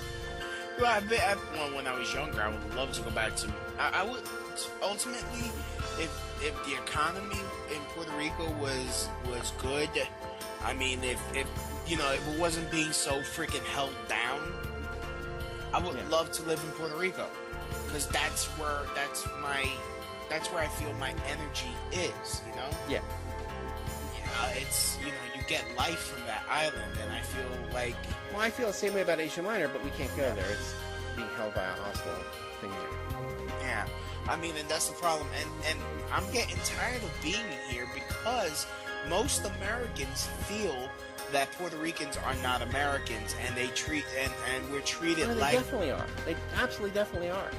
Of course, we are Americans, but most Americans, most Americans have to be reminded that Puerto Rico is an American territory, but we're treated like freaking filth, and it's getting to be really disheartening, because hey, we have the same ideals when it comes to fighting for freedom, except the fact that a lot of Puerto Rican terrorists that used to blow up shit here in New York and actually went after the president because of what they were doing to Puerto Ricans on the island. And I mean, come on, what do you expect?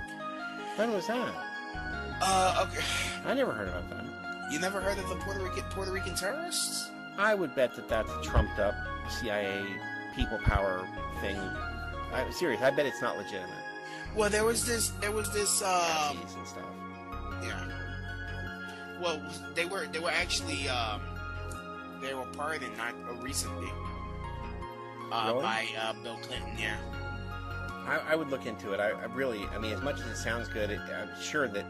I mean, really, you could spend the rest of your life trying to kill the president. Yeah. It's only because they removed the security. You can't really do it. The only reason that they're patsies and they're assassins are able to do this is because they remove the security.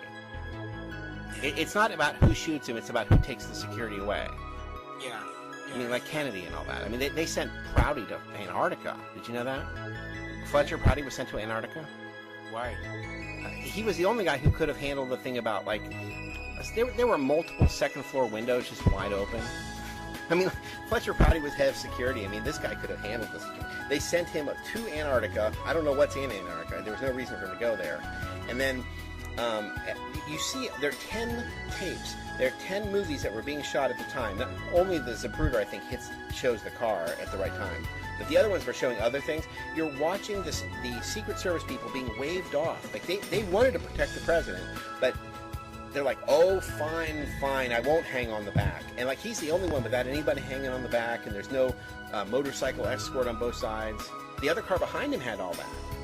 They had people hanging on the back, but like Kennedy's car has nobody hanging on those handles, and like the car right behind him is 3 deep with motorcycle people and all that. And so, who took the security away? But when you watch those Secret Service guy arguing with gestures, saying, "Why are you calling me off?" You know, like they're being called off by remote. I mean, someone is waving them, "Get away from the car," you know, and they're saying, "No, it's my job." You can tell, but who is doing that? And I mean, that's how anybody was able to shoot him.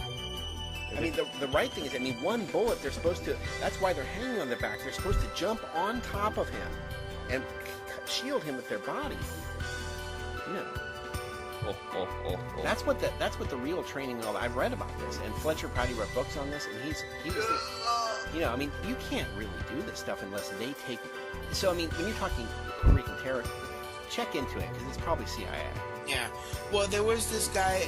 His name was Don Pedro Albizu Campos. There's a documentary coming out soon. It's been in production for like 3 years.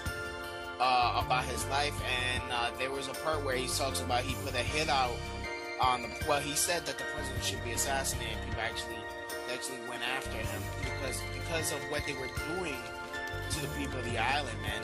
The rocket. Is Fidel Castro? No, Don Pedro Albizu Campos. Oh, okay. Don Pedro. He got bitten on his hand the other day. Oh, that's Don Perry. Has he called back since he got the rabies?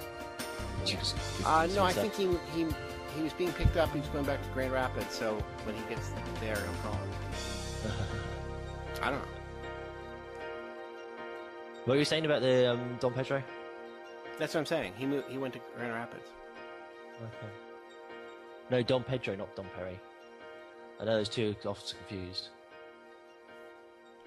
Quatshot was mentioning about him, Don Pedro. Yeah. I caught the tail end of what he was talking about. No, he was talking about the name of the actual supposed Puerto Rican terrorist. I'm sure the cause is fine, but the actuality tends to be trumped up. In all these cases, I mean, was Timothy McVeigh an American patriot? No. You know, I mean, did Muhammad Atta get on a plane? No. You know.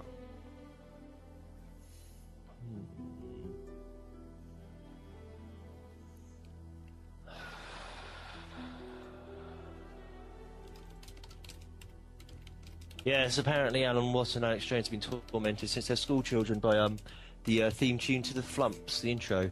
It goes because it matches their voice tones. Because of course they weren't trained since school children to do their jobs. Of course they weren't, because there's no sorts of intelligence network in the UK. And Alex Jones has always lived in Austin, Texas, obviously. Just like Alan Watt is genuinely genuinely a Canadian. He talks like a Scotsman to cover his English. Yeah, I mean, it's like the Flumps. It's like the same voice tones as Alan Watt and Alex Jones when they talk together.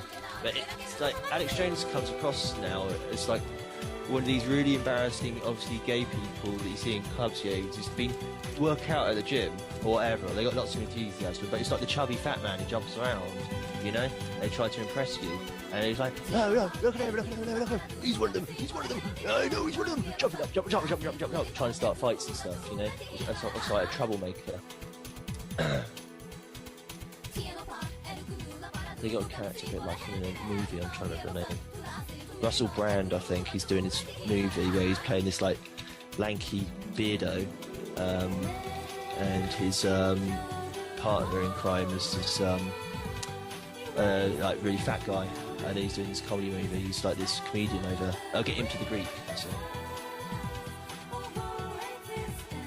I don't know if you heard of this one. You like English comedy, don't you? Yeah. You have a link? Yeah, I was waiting for you to stop. I'm on the page, so I'm just doing anything stupid there. You know, a lot of people who are labeled the Greek turn out to be Italian. Did you know that the guy who spent his whole career pretending to be Greek, that guy that he even played Zorba the Greek, I can't think of his name too, I'm blanking on that. He's Italian. Jimmy the Greek, Italian. It's a long list of these people who. Yeah. Get him to. Yeah, there's some movie. Get him to. Yeah, there's some movie. Get him to. Yeah, there's some movie. Get him to. Yeah, there's some movie. Get him to. Yeah, there's some movie. Get him to. Yeah, there's some movie. Get him to. Yeah, there's some movie. Get him to. Yeah, there's some movie. Get him to. Yeah, there's some movie. Get him to. A place where bands play. Yeah. Like Zappa played at the Greek Theater in there in New York. I believe that's what that's about, but I'm not positive either.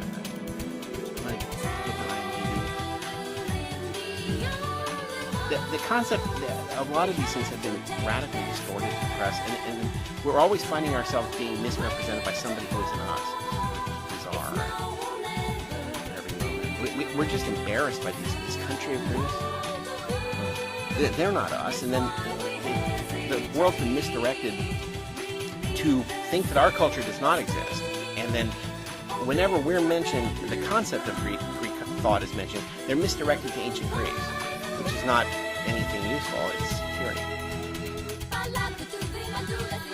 I mean, we spent thousands of years to get to third-rate Greek thought, but because it's inconvenient for the New World Order, we don't exist.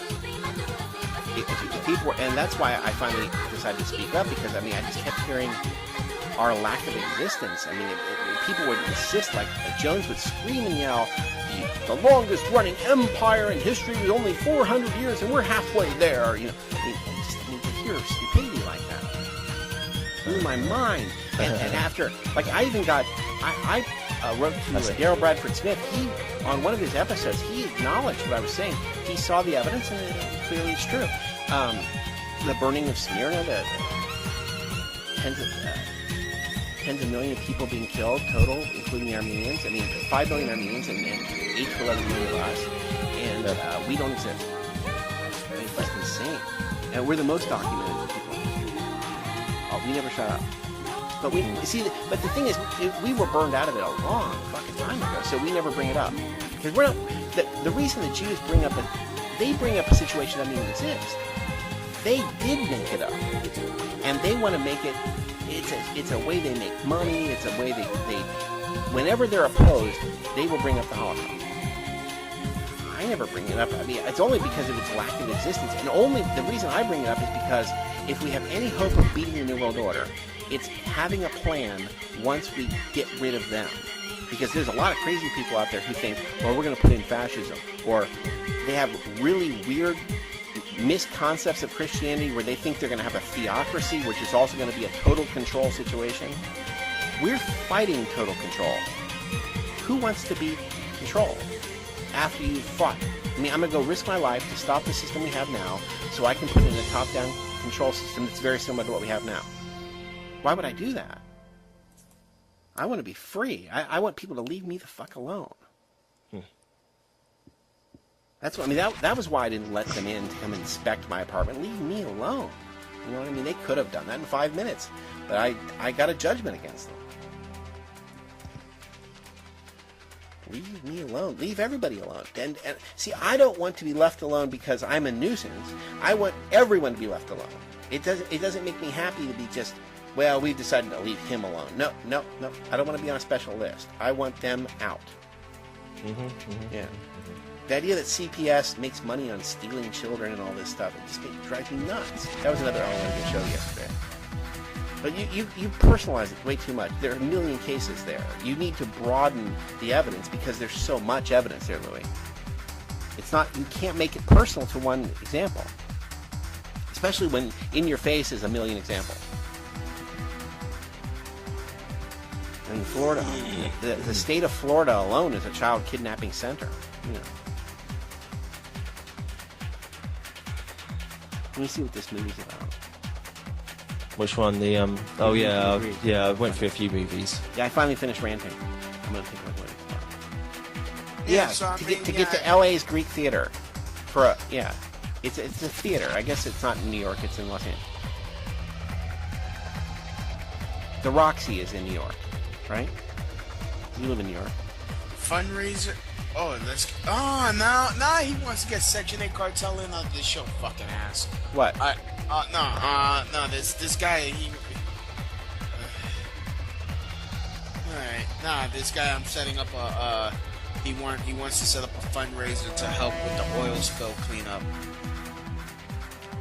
You understand? There's no cleanup. They're not going to clean it up. They don't want to clean it up. They want it because what they're going to be doing to us is they're going to fix it so that we can't use oil anymore. There's plenty of oil. We could go on forever with oil. There's abiotic oil. What they want they want. I figured this out last night. The full Monty there. I can't believe I just said that. It's a cliche. What they're planning to do. I was listening to Spaceman, and a lot of this cleared up in my head. You've heard about solar and wind, right? It's not that good. You don't get that much power out of it. You've heard about the electric car. You don't get that much power out of it. That's perfect for these bastards. They want that kind of situation. Yeah. To them, they think, well, you don't need electricity all day long, do you? I mean, that's the mentality we're dealing with these control freaks.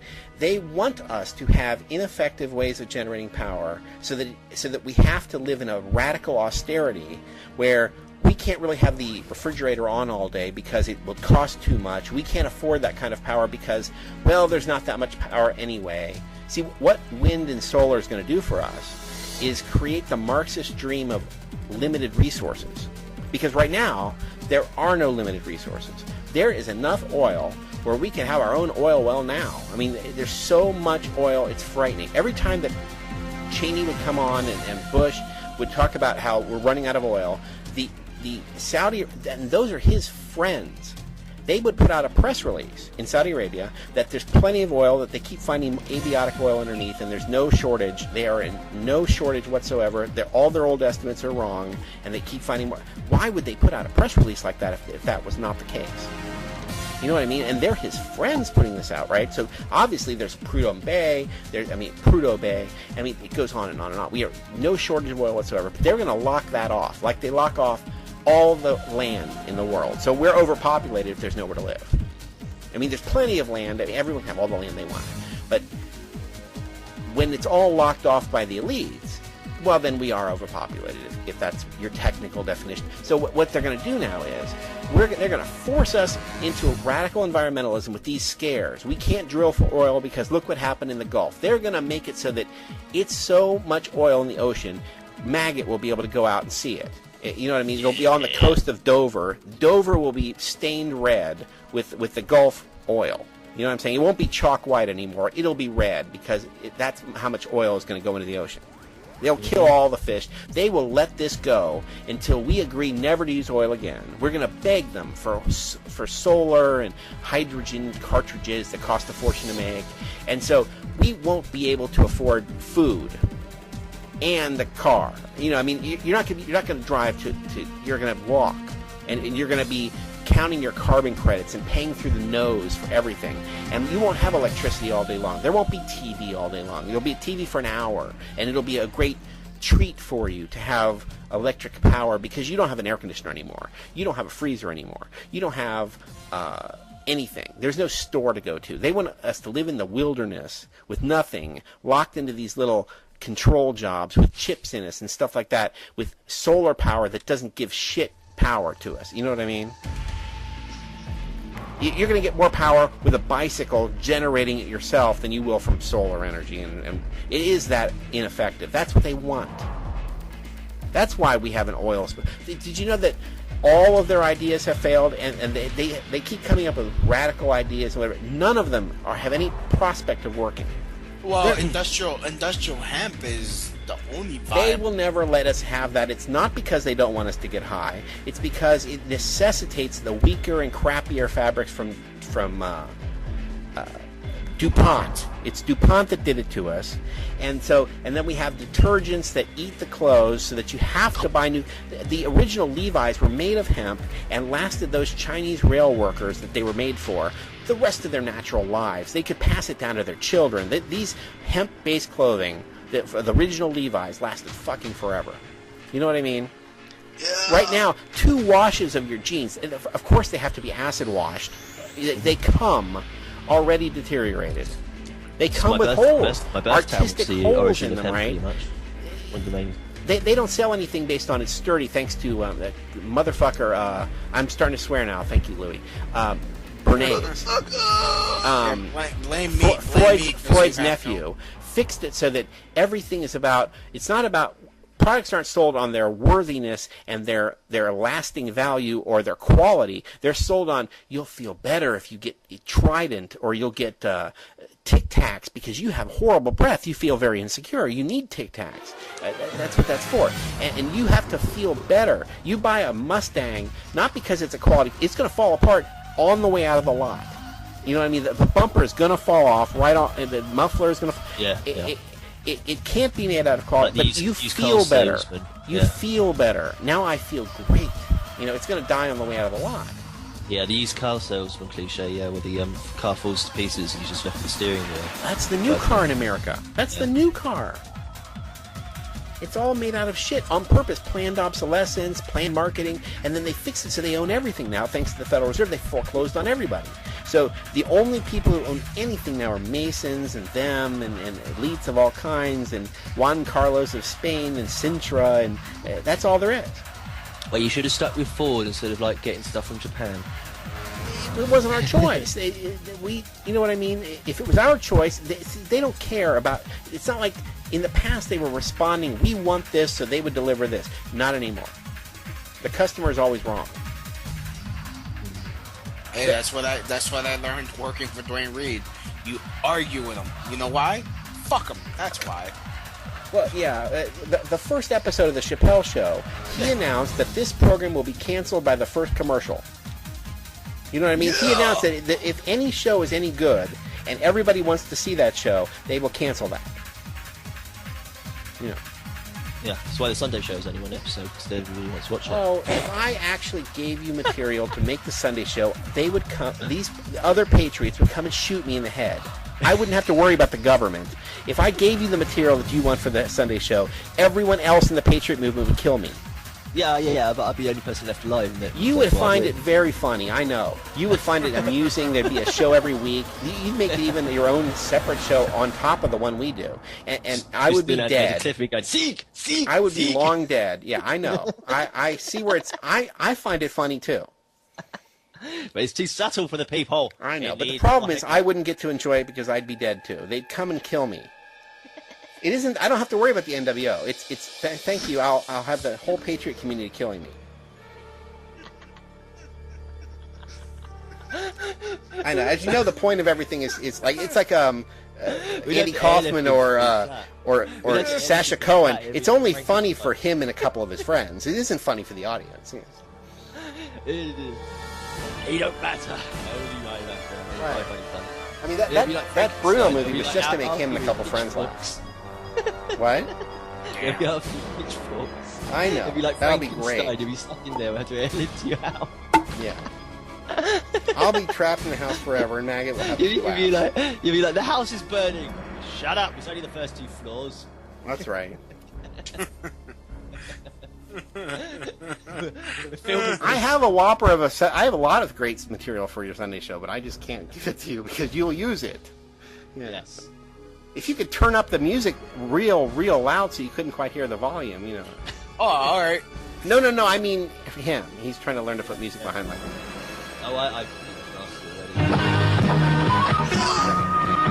That'll be the name of my appearances on the show. Yeah, I've mastered it better than Alex Jones can do when he tries to put his I know, he's still be compelling. Yeah, it's like military intelligence. It's obviously being pushed down to the bottom rungs of it because he seems to like be unable to do anything past a certain level of talent. Right. It's like he'll put on the music backdrop by accident. John or whatever will put on the music for the linkage on the show, and then he'll play an advert, but it'll just like all blow each other up, on the speaker sort of things. Yeah. And they have all Macs, and they can't get it together on the Jones show. Yeah, that's what I mean. It's like, are they doing it deliberately? Is there some sort of like inside joke that you can't? No, they don't care enough. They don't care enough to get to a quality level. They're just doing it to get to the next level. They don't really care about the quality of the show, and they don't care about if you did what he told you would be the right thing to do, he would then call you an infiltrator. Mm-hmm. You can't really be. This is a movement for him only. Yeah, it's just that, they're accused of being deliberately kept down to a low level, so they just do constantly bumble and fumble and stumble. If you are a true believer in all these concepts, which it is true, by the way, But if you call and you're passionate about this, he makes fun of you on the air. Yeah. He had this one guy who was saying about the Catholics. He was going about the Catholics, or whatever, and he was saying like, how the Catholics always been blamed, but it's also, well, he didn't say it at all, but it's like and what ended up saying like Malachi Martin and all sorts of stuff. It gets shifted over to this concept of black popers, who, by the way, they're like Jerry Garcia or the British invasion. They are relaying to you something that is a popular movement in South America, in Spanish. It was all bollocks anyway, because the moment the guy raised his voice, those people he really are guilty. Those people are guilty along with everybody else. It's not like Eric John Phelps' material is false. It's actually true. Yeah, he just wants to. All they argue, they quibble over 2%, less than 1% of who's in charge. It's all bollocks because he didn't even get into that conversation with him. He just kept cutting him off because he raised his voice at the Mighty Jones. He'll compare him to that. Who's that guy that sounds like an old English woman? You know who I mean. He's supposed to be a man, but Oxley. Oh, Craig Oxley. Oxley sounds like a 72-year-old English woman just muttering to herself. I mean, I've heard that in real life, and so... Craig Oxley. Yeah. Yeah, Craig Oxley. He always discredits that position, and that seems very odd. But if you look into the people who are actually guilty of all this stuff, there's always, like, Knights of Malta along with them, too. You know what I mean? Mm-hmm. It's not like it's only the Jews. All the people that are identified by these people are also guilty. It's not they didn't do it. They did do it. No, what I mean is, like, Alex Jones has this list of things he can talk about and things he can't talk about. If you go onto the list of things he can't talk about, he'll accuse you of raising your voice or getting angry with him. Yes. And so he'll use that as a way. Too. Put him on hold. That's it's a long list. Yeah, of things you can't talk about. See, Alan, this is the sort of thing I have to put up with. Oh, I know. Really and that is classic straw man. He describes your position to the audience while not letting you talk. Yeah. He'll make himself as the victim always. It's like, yes, I'm all for freedom on the show and all that sort of thing. And it's like, you've got a very strange concept of freedom because the moment anybody talks back to you, you cut them off. And then he promoted those people from We Are Change Austin. And they were having a rally, and he was supposed to go talk, but he in fact went there and bypassed their rally, and it pretended they weren't there, and did the bullhorning directly to the Federal Reserve himself. He just stood up and blasted at them with the bullhorn, and if you look at him, he's blinking constantly when he's talking, which is a sign of mind control. Yeah. Quite an extreme. I mean, it's like he'd be surprised if he even remembers the word he said. He's latched on to a few famous people like that. Charlie Sheen. Charlie Sheen. Their family are Marrano Jews. They're not from Spain. They're infiltrators into Spain. They're the Estevez family. That's why they changed their name. These are the Marrano Jews who came to America and became Catholics. They changed their religion in name only, and so they named themselves after Bishop Sheen of New York. Yeah. Bishop Charlie Sheen. Yes. Okay. The Marrano Jews are the ones that enslaved the blacks. That's Aaron Lopez, and it's a long thing about Newport. Newport, Rhode Island was a great big Jewish area around the time of the American Revolution, and those are the people that they owned the slave ships, they did the slaving. It was what's really crazy about America is the supposed whiteys of America have pled guilty to something they didn't do. Like that Michael Hoffman who wrote Judaism Discovered and Judaism Strange Gods, which is the best documentation in the world, first party and everything. He also wrote a book called They Were White and They Were Slaves, and he wrote a couple other books that expose the actual people who did the slave ships and sold the slaves and who owned them and who owned the plantations, and guess who they are? The Marrano Jews from Spain. They're not even they're not Castellano Spanish people. They're actually Jewish. So, and so why people pled guilty to stuff they didn't do blows my mind. But I don't get that at all. I mean, because the evidence is very clear. People think that because of this evolution nightmare of stupidity, they think that like people in the 20s were primitive in a way. And so people in 1776 must have been very primitive. They can't imagine that there would be evidence of who did what in 1776. There's exactly tons of evidence. Like when I talk about the Byzantine Empire, I'm standing on very solid ground. my parents have tons of documentation. My uncle has tons of documentation on this, and I've collected a lot myself. But they have actually the physical hard copy books. Mm-hmm. I mean, and University of Cincinnati has a whole building devoted to this. We are the most documented group in history. All we did is write on pot. You know, hemp, like the Constitution's written on hemp too. That's why it lasted forever. When you write on paper that's hemp, I mean, it's not papyrus or anything. I mean, they lived a very modern life there in Asia Minor. It was a very modern. It was very much like America in every way. They had plumbing. You know. I mean, the differences between how they live and how we lived up until 1950, when it all became Admiralty and all this, is very, very similar. And there's tremendous documentation. When you actually go and when you know the right keywords to type in to Google, when you start with the translator, if you're talking Greek, you will be led to country of Greece, who has been brainwashed by the Habsburgs, who rule that country. They don't like us, so they don't really want to talk about us. So they even taught their people that we don't exist. If you start with like Romeo, the name of our group, or start with certain keywords and keep searching you know how Google Translator lets you keep searching in a foreign language? Yeah. You do that, and I'll give you some keywords, and you'll find that this documentation never ends. It's just not published in country of Greece, because that's not us. They don't really want to talk about us. You know, that's them. It's like the Northern Italians pretending the Sicilians aren't there. That's what's going on. But we are endlessly documented. They are the people who got brainwashed. And they had a 17-year-old Habsburg king of Greece. It's really embarrassing over there.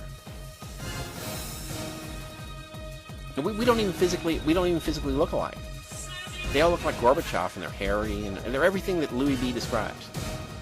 But we used to mock them and stuff because like they act like foreigners in a foreign country when they come here, and they get so mad when they see America they go home.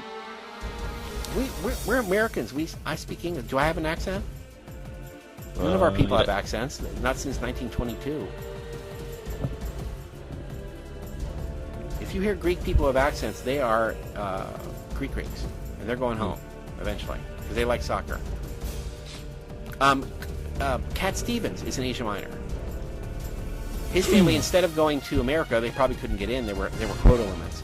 His family went to England. Cat Stevens is in Asia Minor from Asia, from Asia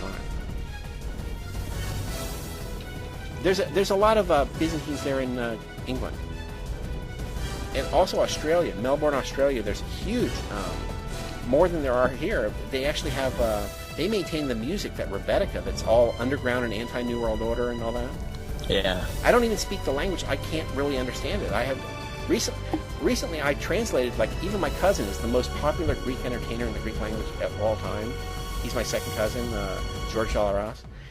Okay. We had heard his music all our lives, having to dance for this stuff. I mean, my cousin said we didn't know what the words meant. I went and found the Dalaras fan club. See, how I got to this was, did you ever see that David Byrne put out these Brazilian rock and Brazilian samba albums in the 80s? It wasn't his music, but he had collected the best of this material and put it out in English and gave you the lyrics. No, I haven't heard of it at all. It's called Brazil Classics. It's really brilliant because it gives you a true understanding of Brazilian music, and it even teaches you the words and shows it to you in English. I use the process. I'm an idiot. I learned these songs in Portuguese thanks to David Byrne. I used the same technique 20 years later to learn songs I knew all my life, which I never knew the words. It could have been about trigonometry for all I know. Yeah. I don't know, So recently I decoded all these songs, going to the Dalaras fan club, who had all made good translations in English and all this stuff. I finally get what it means, but thank you, David Byrne, from the Talking Heads. So I've been sending it to some of the cousins. They're stunned too because they know these songs and don't know what the words mean, just like me. So when I use Google Translator, I'm doing it like an American too. I don't know what the hell I'm looking for. I used to try to look for stuff about our culture and couldn't find it because I didn't know the right words to use. I was being misdirected to Greece again. But there's tons of material out there. I don't know. I'm on a rant again. Yeah, it's fine. It's just it's like we're from this lost. I feel like we're from Atlantis or something. I mean, that's how far buried we are. We're under the ocean. And if we're ever going to fix America, it's this that's going to fix it. I don't care that it's art. That's how disconnected I am from it in reality. I make it sound like I came here in 20 days, but it's not right. It's not correct. I mean, my grandparents did. But, I mean, I listen to Led Zeppelin. That's what I listen to. But it's only recent research that showed me all this stuff. And it's the stuff that America was founded on. It's as foreign as what Menard is trying to talk about, because it is that same system he's uncovering. He just uncovered the legal end of it. That's what America was based on. That's what the common law system is based on. They just try to get rid of it, even in England. It's your fundamental system there in England, since they put that knife to the guy's neck, the Magna Carta. Maggotaur. It took putting a knife to his neck to get that. Yeah, that's what they say. I don't think they actually did. I thought they did a running mead. No? Well, they make up a lot of stories. Okay. But yeah, it was King John, wasn't it? Yeah, King John. They put a knife to his neck to make him sign it. They probably just saved that. They did. But they pretend that's not true in England too. That's stuff that, you know, like how Caribbean Critic knows this stuff is not because he's ever heard of this movement, ever. He's no idea. I told him about it. And he was shocked that it connected to the stuff he'd been studying when he was in the military there. They were just bored out of their minds and were studying this like they were studying stamps. I mean, it was as abstract to them as stamp collecting. Uh-huh. They learned this out of just boredom. And it, like, yeah, I don't know. Oh, the Magna Carta was a list of nobles. That's all it was. No, that's the death. Holdings. That's the death list. Yeah. I know what you're talking about. That's not the Magna Carta. Okay. There is something just at the same period too, and they listed off all the people. It was a master list of all the people in England who had property. Yeah. That's not the Magna Carta, though. No. I think the Magna Carta was just for the nobles. No. It was like, okay. I'll find it real quick. I remember exactly what it was. Here. There it is right here. I'm going to paste it in. A census. There was a census of nobility. Yes. That's a famous list. I'll find that reference too. I know just what you're talking about. That's what I meant. I did a grand total of 12 seconds research into it. I was my conclusion to see what this was going on. No, the Magna Carta is actually interesting. Yeah. Well, yeah, if you want to trace origins of names and stuff. No. I'll find what you mean. That's not what you mean. Well, people are going to laugh at you when they listen to this. They laugh at me half the time. I say that. No, it's better if I make mistakes because I do too. No, it makes better radio. I know. Oh, there was one episode of I do I Am the Witness. Mistakes anyway, so I really don't care for damn. Dale Bradford Smith and that Muhammad Rafiq, who's not Islamic. He's a guy from England who converted to Islam for no reason at all. Those two guys, they were looking into this moon hoax thing, and there's one movie that was made as a joke to mock us. Yeah. It claims that Stanley Kubrick was in on it, and then at the end these guys didn't watch the end of the film where they make fun of us. Mm-hmm. It's the only one of, like, all the other ones show you the right evidence. This one is mocking us. It's called Dark Side of the Moon. It mocks the moon hoax thing. Yeah. The people who believe in it. So I'm listening to the show and I'm just banging my head in the desk because, like, didn't you watch the end of the movie, you guys? You know? And they were triumphing this movie. They didn't know that, you know, it was not right. The only movie they had run into was the wrong one. So there they are on the radio tape. Yeah, they tape like we do. You know? So there's no way to fix it. Well, when I checked on the Magna Carta, it had listed names anyway of noble families. Yeah, let me find that. Magna Carta, I've got this link here. You'll see what that's what I mean. It's useful for that sense because people use it when they're chasing their not hierarchy, but, you know, like their descendants, their lineage, I suppose. It's like peasant parentage. Grandfather was a peasant. But it's interesting in the names because you get in the names because some of the names get changed, you see, over the years, and you're thinking, oh, that's now this name and that's now that name. No, that's what I'm saying. I know exactly what you mean. And there's a name. Detailed sweep. It was just an overview. It was like a master list.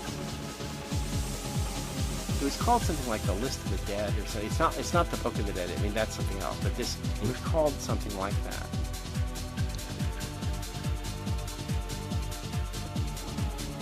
Add some more words to my search. Sometimes you just can't find stuff you like.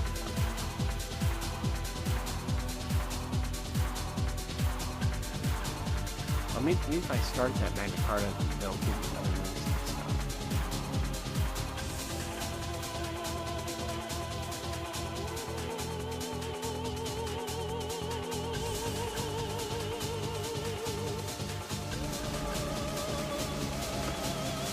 I got confused with the other one as well, but nobody's there to tell me what the other one is. I know, that's something that, like... Oh yeah, something to do with Hastings, isn't it? Yeah, the great badass list that was supposedly everybody and everything they owned. Yeah. Yeah. Because that's originally what I thought Magna Carta was, because I couldn't remember it. It was a bit trivial, because it was all to do with the lords and ladies and the nobles and all that sort of stuff. And I thought, well, that's only interesting if you want to, like, hunt down descendants, or if you think you, like, knows blood or whatever. It's not interesting to Joe public. No, the Magna Carta really is. And it's common to America as well. Oh, yeah, Americans really. Not, you don't want to find out you're the son of Baldric. But even then, Baldric was probably like relatively high class. His descendants would be anyway. Baldric out of Blackadder.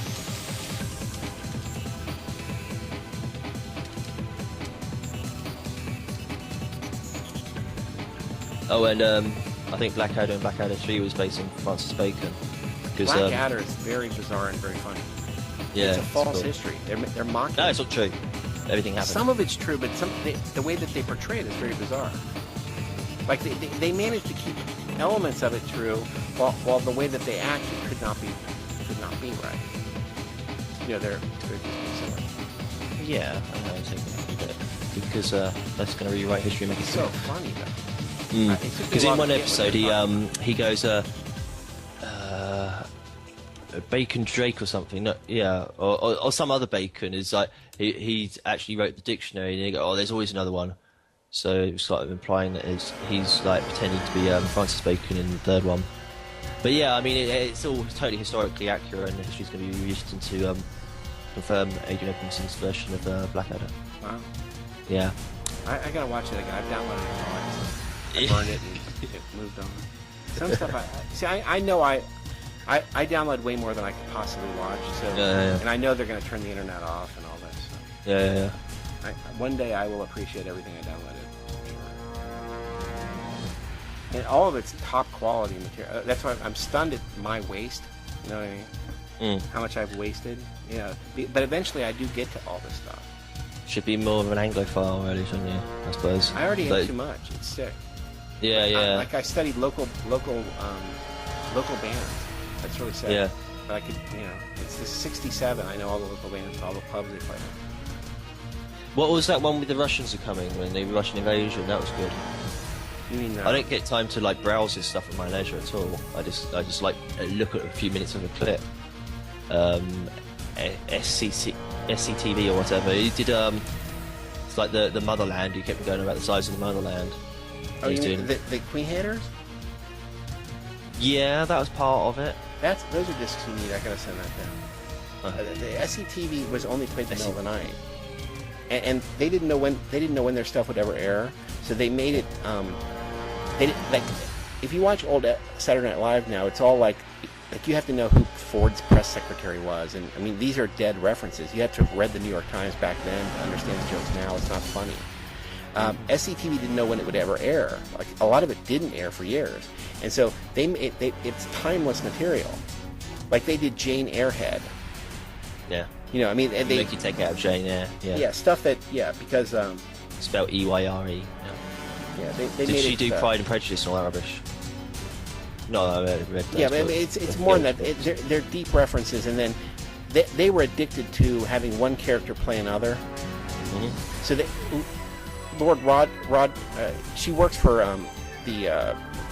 Rochester, but Rochester is the name of the black manservant of Jack Benny from the Jack Benny radio show. So the house burns down, and I don't know. It's hard to explain. Yeah, that'll be a dead reference for you. But you'll see, there's nothing that they do that doesn't have 3 levels at least. Yeah. It's really amazing. And they managed to make it not political. And it's John Candy's best work. John Candy's work was never seen. He made a bunch of great movies when he was an actor and he was a writer. He wrote, like, SCTV was different from Saturday Night Live because you had to write your own material. That's why those people didn't fall off the edge of a cliff. Everybody from Saturday Night Live falls off the edge of a cliff because there's a different group of people who do the writing and they're just actors. It comes from the same source, the Second City Improv Theater. But the way SCTV does it, that's the way Mad TV originally was set up to be a recreation of SCTV, but then they blew it. And now it's just like SNL. Does that have any connection with Mad Comics? No, it had no connection to Mad. It was supposed to, but it didn't ever succeed at that. Okay. But SCTV was different than Saturday Night Live because those people wrote their own material. And they were stuck up in Canada and they had to write live or die on that. The Kids in the Hall is done by the same director and with the same method. Yeah. But the Kids in the Hall wrote about different stuff. They just wrote about trivialities. Yeah, SCTV wrote about important stuff. But they're the people that tried to write about trivial stuff and then it ended up being quite meaningful. And then they reviewed it and they found out it was all had a hidden message to it. They didn't realise they'd put one in there. Yes, that was their movie. They just wanted a theme for the movie just to be stupid, so they could have a movie. It turned out to be actually accurate and correct. That was that brain candy thing about drugs that aren't tested. Eventually everybody that takes the happiness drug goes into a coma. Okay. Substance D. But the thing about SCTV is, so you've seen John Candy as an actor, and he's fantastic. When you see him on SCTV, he wrote this material, and he does fantastic acting that he wrote the lines and wrote the skits and stuff, and it's brilliant in a way that blows away anything he did on film. We saw, for some reason, we used to see quite a lot of John Candy. On film. But the pun not intended. On TV in England, Yeah, his films are really great. I'm going to send you some of this SCTV because I've got the bought discs. Awesome. So you can actually see this. I mean, it's something that, we obsessively study in America the Monty Python. Not anymore, but I mean, in my I feel like I'm 800 years old. Everybody I knew when I was a kid knew every line of every Flying Circus episode. It's like when they toured here, they discovered that everyone was that's why nobody clapped, is they were mouthing the words of every skit, But in the same way, SCTV had that same kind of quality to it, and I don't think they played it much. I don't think they played it at all in England.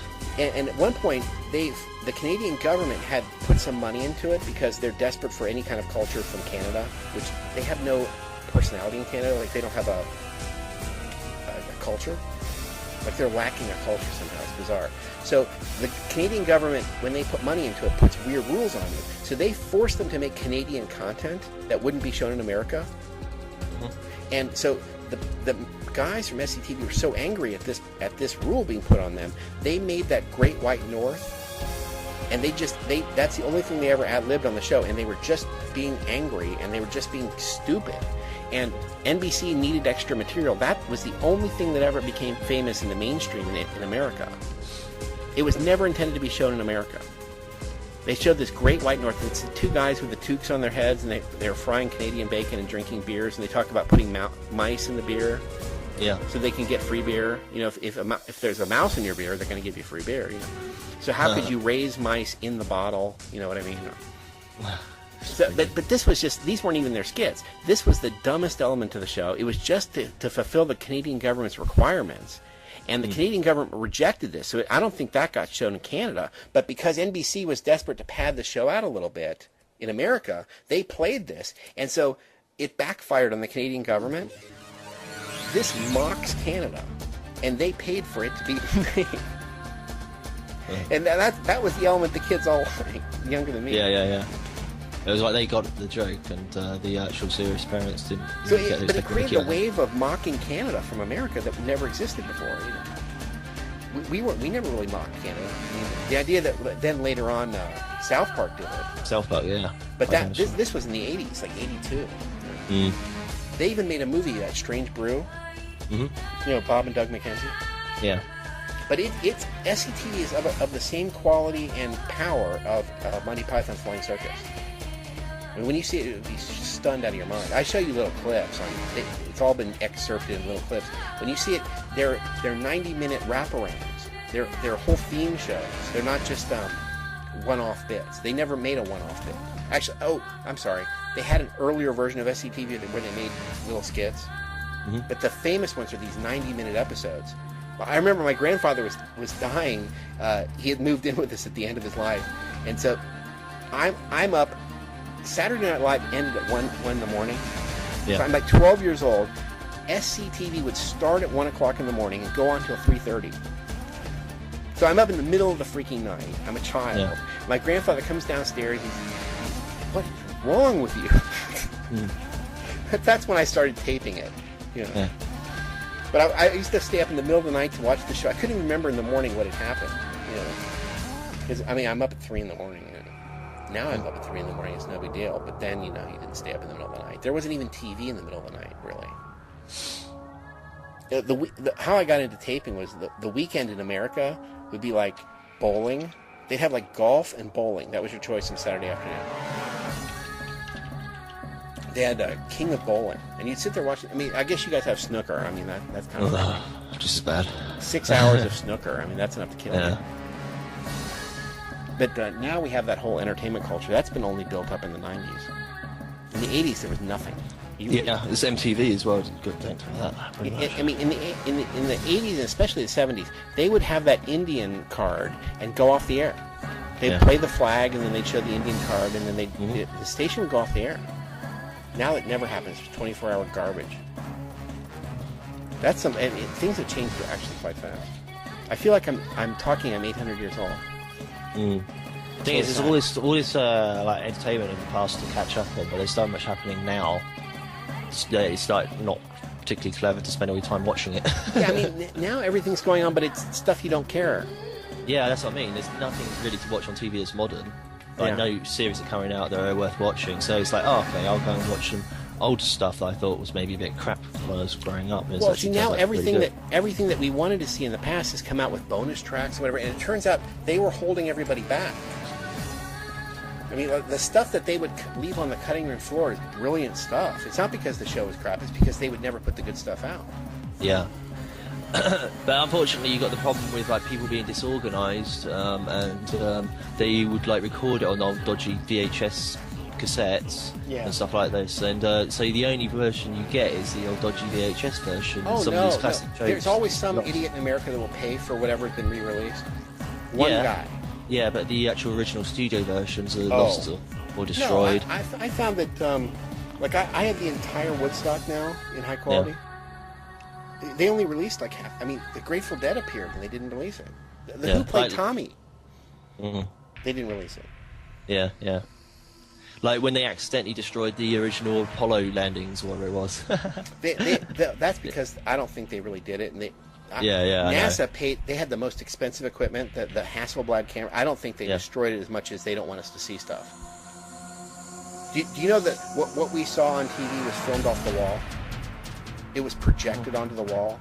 Yeah. Like they had color and they projected black and white on the wall, and the cameras, they didn't give them, like, you know how you give the RCA cables? They could have given them a feed, and they didn't do it. The people standing there saw it better on other monitors. They were filming it from a projection TV. That's why it looked like because the excuse is that NASA had such little money that they ended up recording over their own tapes. So they accidentally, I say on purpose, recorded over one of the moon landing shots. Yeah, I know. And so when they were trying to colorize it to celebrate the 50th anniversary of the 1969 landing, it's the only one. Then they had loads of hassle because they couldn't take it from the originals, so they had to take it from second-hand or second generation. That's just them lying. You know that they have film, they have color. They had color video being broadcast from them, or from wherever they were broadcasting. It was relayed. They used the latest colorization technology. No. They showed the color one in Australia, supposedly. There's a movie called The Dish I haven't finished watching. Yeah. There was a different broadcast in Australia because that's where their first relay place was. But they never kept the Australian ones either because the place accidentally burnt to the ground. Do you know they did that with Johnny Carson? Yeah. They only have the Johnny Carson greatest hits appearances because NBC wanted extra videotapes. They taped over the originals of Johnny Carson nightly episodes. Yeah. The Panel's Chat Show. And so what they have they would have an anniversary show every year, and they would show the important appearances then. But see, now, when you want to see Sam Kinnison's first appearance in The Tonight Show, they don't have that because that wasn't important in his day. That's important now. So they don't have any of that. They taped over it. I know. It's such a scam. Yeah, NASA is totally lying. But in the case of NBC and The Tonight Show, they really did do that. There's a lot of examples of people doing that. But NASA, you can't believe what they're saying. It's absolutely I know. I disagree with that accidentally in that sentence. There may be some accidents involved with NASA, but I would believe that they would be lying first. No, it was just like, I'll erase that at the first opportunity. You know, then we'll claim that we didn't have enough money to buy tapes. NASA was given a king's ransom. You don't understand how much money they had. No, but they went back to a budget in one particular year where they didn't have much, and they blamed it all on that year's budget. Oh my! And so so they made that arrangement to be like a short that year, you know, with the government, and they were like, okay, so we've got this opportunity now. First time we can film anything. We got to erase that moon landing video, okay? And it would have been like that, and it was just some crud they recorded over it with like lorries entering a building or something, or leaving a warehouse or something like that. You know, just like your normal security footage. Yeah, they've also released footage they shouldn't have released. They did that with that Sibrel guy. They gave him the one where they're faking it in low Earth orbit with the cards. Yeah. You know, they're shrinking the size of the window so it appears they're further away from the Earth. Yeah. And can you remember the footage of them playing golf? Yeah. And also the pictures of them with the Masonic aprons. How dare you? I mean, do you know how much let's say they legitimately went. They kept talking about how much it cost to set every ounce of material up to the moon. Yeah. And they took the apron with them. We should have a check now written to us for how much that cost. Yeah. What a coincidence to happen to be a Masonic apron, you know? Yeah, I mean... Not like an apron of like naked bodies, boobs, and bra. Or the flag of California or something. I mean, they didn't bring that. They had to bring that. You know? They claimed it for the Scottish jurisdiction. I've heard NASA tapes around the Apollo launches or whatever, the moon orbit, where they said there was 6 UFOs and they were each the size of a city, and they said they were heading towards this trench on the moon, and it looked like there were cities inside the crater. But of course, those tapes would have been erased by now. But I heard it on some. If you really did do that, you would never erase tapes like that, no matter how much it costs. You pay for a tape yourself. You would never, ever tape over that. That's not. It's not like you're taping Dallas or something, or Knots Landing. You know what I mean? It's last week's snooker game. You're not seriously. You're not taping over it, no matter what happens. I know. They deliberately lost those tapes, obviously, because it proved the guys. And they didn't lose them. I'm sure they exist somewhere. They have every last frame.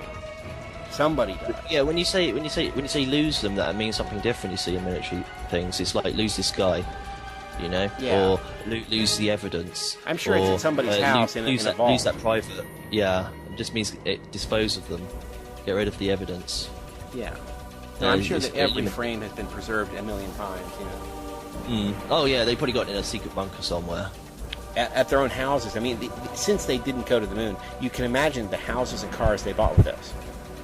And the fine vaults to keep all their historical materials. You know, our stuff all gets rotted. Have you ever heard that song by the Traveling Wilburys, that Cool Dry Place?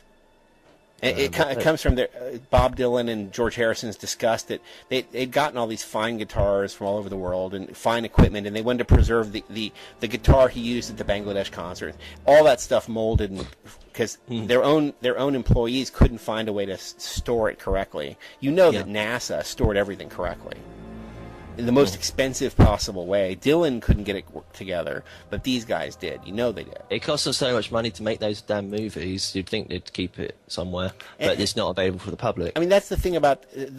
I count that press conference when they came back, the press conference where they're so angry, as absolute proof that they didn't go. Because, I mean, even now, if I right now... someone punches me in the face, and I break my leg, and my wife leaves me, and my son turns out gay, and I mean everything from the police on. And I had gone to the moon and come back in 1969. You couldn't get the smile off my face. Nothing that could happen to me now, because even as they're punching me in the face and I'm losing an eye, I'm saying I went to the moon and came back. You know, you couldn't get the smile off my face. I know. Nothing could make me unhappy if that were true. And they're there angry and bitter. About what? Yeah, they just look like dejected, like they've lost the game, like of course they didn't go, because I mean just their reaction. Has to sign back on even when multitasking. You know, that's pretty gay. Did you go 4.0? Yeah, I did, but I didn't jailbreak the bastard. Can't. Oh yes, you can. You have a 3G, right? Yeah. Yeah, you if you use Plunge and whatever, I'll show you where you get the ROM. Yeah. I can't jailbreak. I always pay Pioneer tax. Mm-hmm. I had the 2G, but I had to get it wet, so it died. So I had to get a 3G, like a dumb shit. Yeah. So now I can't jailbreak for another couple of months, I'm sure. While you will jailbreak, and everybody I know will have the correct models that can be jailbroken. Me, I will suffer. You know. I suffered with the 2G. The 2G, I had to wait like 6 months while every other model could be jailbroken.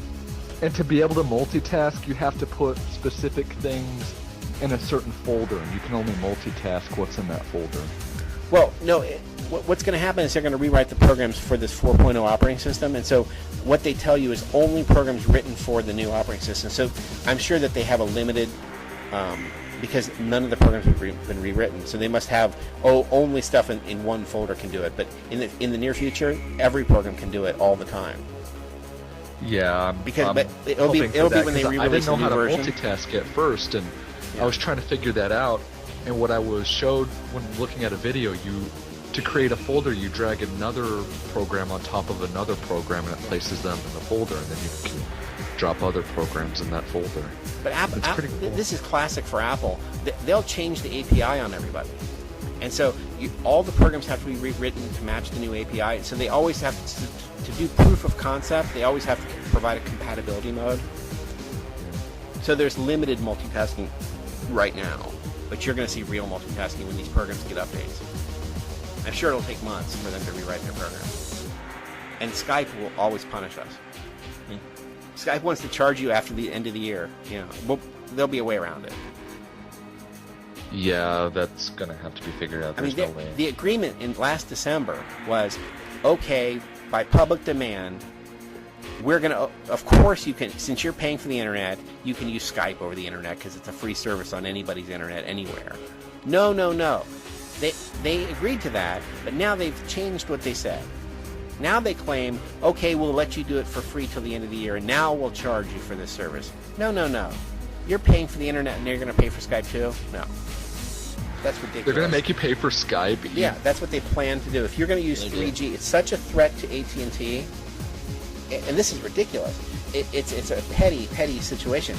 You're paying AT&T for 3G internet, and they consider your use of Skype a threat to their minutes being sold. Their phone minutes. They don't. That's why it was blocked. You're not talking about just restricting you dialing numbers. No. We're talking about Skype to Skype calls cannot be made or could not be made up until recently. You could only text. You had to be on Wi-Fi to make a Skype to Skype call for free. Right. They fixed it because AT&T is so threatened by this, and the entertainment industry is responsible for all the other weird restrictions. That's why we all jailbreak. They're the ones that like. The entertainment industry have all these crazy austerity type rules. They're the ones that fixed it so you can't have a bright flashlight app. So in the jailbreak world, you can get a flashlight app that strobes and can be turned on high. So you can get to the bathroom in the middle of the night. The entertainment industry rules for the App Store, they limit how bright the freaking flashlight can be. They limit how loud it can be. Have you seen those apps that make it go louder? The volume boosters? I don't know that I've seen those. Yeah, check it out inside of you. I'll do that as soon as this is jailbroken again. Yeah, I'll show you where to get the ROMs. You can't get them from Apple. You have to get them from... they're the same ROMs. But you run them through that program, and it breaks them, and then you upload that one. Your new broken ROM. But you can get the... Yeah, I'll give you the... Well, you're on the phone. Is there any news today? Let me sign in on the computer. I'll tell you when it's up on the computer. Okay. Got to get at least... Well, we haven't even looked at the news today. I've been ranting a lot today. I haven't looked at the news in a long time. I have no clue what's going on. Well, we're sort of supposed to cover the news a bit. It's like, we try. Yes. What's in Haaretz? Why do you look there? Because they actually they tell the truth. It's really frightening. You're watching the anti-Israeli news coming from Israel at Haaretz. I even learned how to pronounce it correctly. You know, everybody pronounces it just Haaretz. It's Haaretz. I care because these people hate Israel more than I do. Well, now I'm signed in online here. Oh my! You should, I mean that every article. I've never seen such stuff critical of it, and they know because they're there. It's nasty infighting and it's vicious. It's great. So you see that site there? It's Felix BRUNS.de/iPod. Spelled lowercase I, uppercase P. And then now /firmware. It's got this one right here that says iPhone, iPad, yes, iPod Touch. You've got to go to the second pop-up, and then you have to make sure, like if you've got the 3G, scroll down till it says iPhone 3G. If you've got the iPhone 2G, you've got to get the iPhone 2G. I've got the 3G, and I got to put 4.0 here, right? Yeah. Then down. And then that's actually downloading it from Apple, which is bizarre, but Apple won't give you a direct link because they hide everything on your computer. Why would I be downloading a jailbreak from Apple? You're not this is not the jailbreak. This is the ROM that the jailbreaker thing needs. This is the pure ROM. And then you run it through that program called the iPonage or Ponage tool. Oh, so it downloads to This will let you iTunes? download this will let you download the raw pure ROM to your desktop. Okay. But what it's wanting to open it with is iTunes. Yes, you're going to hold Shift down and then do a Shift and then hit Restore, and then iTunes will actually ask you, well, where do you want to get this new ROM from? Because normally you're supposed to get it from their secure location, and they won't give you the file. They hide stuff from you. This is not Apple on purpose. This is an entertainment industry with a gun to their head. Apple's never in their history acted this way. And they don't act this way about the Mac. It's only about this weird phone. I hit Save File instead of Open with? Yeah, go ahead and let from this site, go ahead and save. And so once you modify this pure ROM with that Ponage tool, then you're going to hold the Shift key down and go into iTunes, hold the Shift key down and click Restore. Then for the first time you're going to see a pop-up window on iTunes saying, where would you like to get this custom ROM? Because you're not supposed to use custom ROM. And then you use this new modified ROM that we're going to modify. But before you can get all this accomplished, you have to use this website I just gave you to get the pure ROM that we're going to hack. I'm waiting for this to download. It's really huge. Yeah, it's 366 megabytes. All right, and then you go to that blog.iphone.dev. It's blog.iphone-dev.org. And then that's where you get the Ponage tool 4.01. Oh, so I got to put this ROM on here first, and then it's got to be. And then the program will do the hacking. And then what you do is then you do a restore, a custom restore with the hacked ROM. See, and then you're jailbroken, and it'll have Sadia in there and everything. And you'll be making me very, very envious because because as I've done my entire life, I'm paying pioneer tax with a 3G iPod. I refuse to pay the $29. I'm going to do it now, so I can get my iPod 2G fixed. I need to send it to some of these people on eBay, and they'll fix it for $29. I'm so spoiled. I had to go get a new one, and the new one cannot be jailbroken yet. They'll figure it out. I'm in the same boat like I was last year with the iPod 2G. It was the only one that couldn't be jailbroken then. So I'm in the same boat this year. Except it's with enough quantum. Yeah. It's me and Pioneer Tax. My father's got the same problem, except he doesn't even have the tech skill to do it. He pays along with me. You know what I mean? He and I are always paying Pioneer Tax because he wants to have the same cool thing that I've got. But, you know. But since it's always the newest thing, he always has to, you know. He always suffers. Your same dad who refuses to disconnect his laptop from the cord. Oh, yeah, he loved, yeah, because we suffered Pioneer Tax that way too. Dial up all these years. Call Crotch Shot Radio. He wants you to call him. If you suffered dial up from like the 80s, or in my case 78, you don't want to go wireless. The idea that you'd have to it's like trying to keep a bicycle going. I want to use the net. I don't want to keep a bicycle going the whole time. Remember what dial up, or you probably don't remember. You spent half your existence on the computer was like, did it hang up? Am I still on? Am I still on? 98.4%. Woo! Yeah, it would. Yeah, I was early into these programs that would let you resume. Yeah, I had that auto resume. Because that would kill you. Matches. It was a tiny file in the first place. It would be a tiny file in the first place. It would die at 97%. Yeah. Yes. 980k of 1.2 megabytes. Yeah. What was that? Yeah, this is a news story that I got. Apple tells iPhone 4 users to get a grip. Apple wants owners of its latest generation iPhone to get a proper grip on the handset. As analysts on Friday fired off predictions that opening day iPhone sales would easily top 1 million, which is not a surprise. If Lenny remembers, I sent them a video. Yeah, I got it. Of a huge ass line in front of the Apple iStore in New York City. Did you go to the one on Fifth Avenue? That's a big crystal thing. That's it. That is so freaking cool. That's the one I went to. That's the big crystal dome.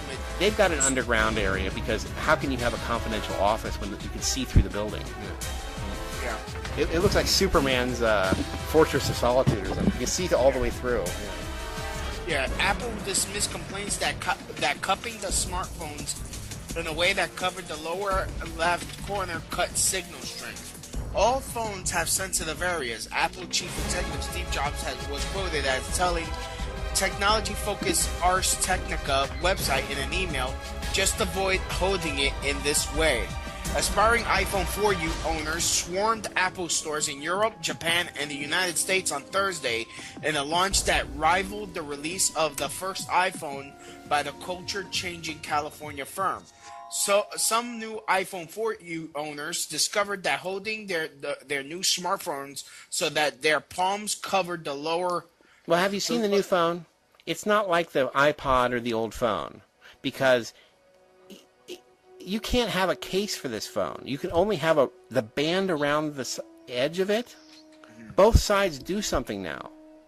But like even on my iPod, you can have a big backing case, because the back doesn't do anything. On this phone, the back and the front on both sides are all sensitive and do stuff. And the only way you can personalize this phone is to have a band around the edge. It's about 1 inch or something, or maybe even half an inch. That's it. There's no case. There's not going to be a whole cottage industry of cases for this phone. There's no place to put it. So you probably can't. You probably have to hold it all goofy at first until they figure something out. Again, Pioneer Tax. Yeah. The problem could be fixed by moving one's hand or encasing iPhones in a rubber bumper frames that Apple sells for $30. No, it always sounds. Everything Apple does always sounds bad. But the people that use Apples don't give a damn at all. If it costs $5 more, they don't care. They're to be 25 years ahead of everyone else around you is worth it. It's not even the amount of money that they charge doesn't even matter. I mean, it's not like they're getting rich off of it. It just happens. They use materials that don't die, and they use quality stuff, and it's worth it.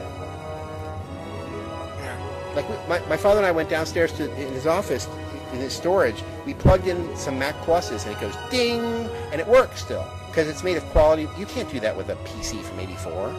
Go if you still have a PC from 1984, plug it in and see if it works. That Macintosh was like a little friend. You know, like it was remember the all-in-one old original Mac? Yeah. That Bloom County, they made into a walking, talking little character in the cartoon. The Banana Junior. I mean, that thing, when you see it, I have like nostalgic feelings towards it, like it's a little friend of mine. And the thing doesn't die. Yeah, it's not romantic. Don't get the wrong idea, but it's you have such a positive feeling towards it because it never made you argue or fight with it. It just did everything you wanted, and it doesn't die. Like, it's not broken. You know what I mean? You have to get a PC every couple years because it's not made of quality stuff. Even the disk drives in the original Macs were all Sony's. They work now. I'm sure the discs don't work, but the drives do. So gripping any mobile phone will result in some attenuation of its antenna performance. Have you seen that Ars Technica site? The one you referenced? That site is really funny. And they're true. Everything they're saying is true. And they talk about the crazy entertainment industry, and they link you to their websites of what the entertainment industry wants to do, which is just insanity squared there. Cool. Imagine, give some examples. Imagine like Louis B. You pick me up in the car, and I come out of my house with some CDs, right, that I want to listen to. Yeah. And we put them in, and they're not authorized for your car. They're only authorized on my player. So there's a credit card scanner in your car stereo, and I have to pay to authorize a few more plays of my disc in your car. That's the kind of bullshit these people want. Can you imagine? I mean, you'd break the car stereo, you'd break the car, you'd beat up the car guy. You would never put up with that. This is the kind of top-down nightmare these people want. That's why the iPhone has to be locked down. That's why we need a jailbreak. It's not Apple doing it to us. It's the entertainment industry. And Ars Technica, arstechnica.com, you can read these crazy articles. They're not lying. When they link you and show you the evidence, it's funny. You can't believe that there are crazy people who would actually want to do these things to us. And they do. You should see their proposals and their ideas. It's all true. It's not they have other mockery sites. This is true. It's screamingly funny. You can't write stuff that's funny. Have you heard of totally different subject? Have you heard of Yggdrasil, the world tree? Link me. What is it? Norse mythology, end of the world. Oh no, I haven't seen that. What's they call it? The end of the world. Oh, no, eventually. Okay, I'll find it. School district blames disabled student for own molestation. Oh, did you see the other article about she had to apologize for her own rape? What do you mean she had to apologize for her own Ragnarok, that was an article we had a couple of days ago. Yggdrasil? Yeah, see, I'm not a European, and I don't come from any European stock, so I... Pronounced like... The Norse people embarrass me. I'm not into their runes and stuff. I don't care about Norse mythology, Yggdrasil from Old Norse, blah blah blah, pronounced blah blah blah, is an immense tree. I just think that it's all nonsense. But... The world tree. I've heard this shit in the Kabbalah before, too. Yeah, I have no interest in Norse mythology or European anything. I don't consider Europeans intelligent enough to run the world. It is generally considered to mean Yggs owned Yggs horse. Well, because the only reason there was a renaissance is because we were running west. 10 billion years of ancient wisdom ruined in 2 seconds by Maggot. Okay, so I think it's Yggs horse. Yeah, Yggs owned horse. Yggdrasil is an anagram of lizard egg. Egg spelled YGG, and lizard spelled with an S. YGG Drazzle. Drazzle backwards is lizard, and then forwards, first 3 letters is egg. So there you go, I'm better than 10 billion Nordics. I just don't get them at all. It's so stupid, they don't put these obvious codes in there, that is lizard egg. And all their stuff's been rewritten to couch Lucifer worship. If you really go to the real sources, it's not about that. Yeah. So what they want you to do is reject Christianity and go back to the pagan roots. But the pagan roots have been rewritten. They're not the pagan roots. It's the New World Order religion. That was only published in the Edda in 13th century. You're right, because they talk about these things like, for example, the Asatru, that's where you got that from. It's like Norse mythology. And they try to say, well, this is what it taught, but there's very few texts referring to it, so nobody knows what it really was. When you go to the real sources, it's not about this stuff. It's not about Lucifer, really. Yeah, it is. It's all code. It's all code. And it's just like for the like the commoners, where they all think it's one thing and the other, and then they're just a bunch of idiots anyway. It relies on a picture of Odin here who looks sources, exactly like Kronos, which is nice. But they do that to Greek mythology too. They want to make Pan is Lucifer now. It wasn't before. Osiris. They've done that to Osiris. I mean, that's not what it really was about. You know.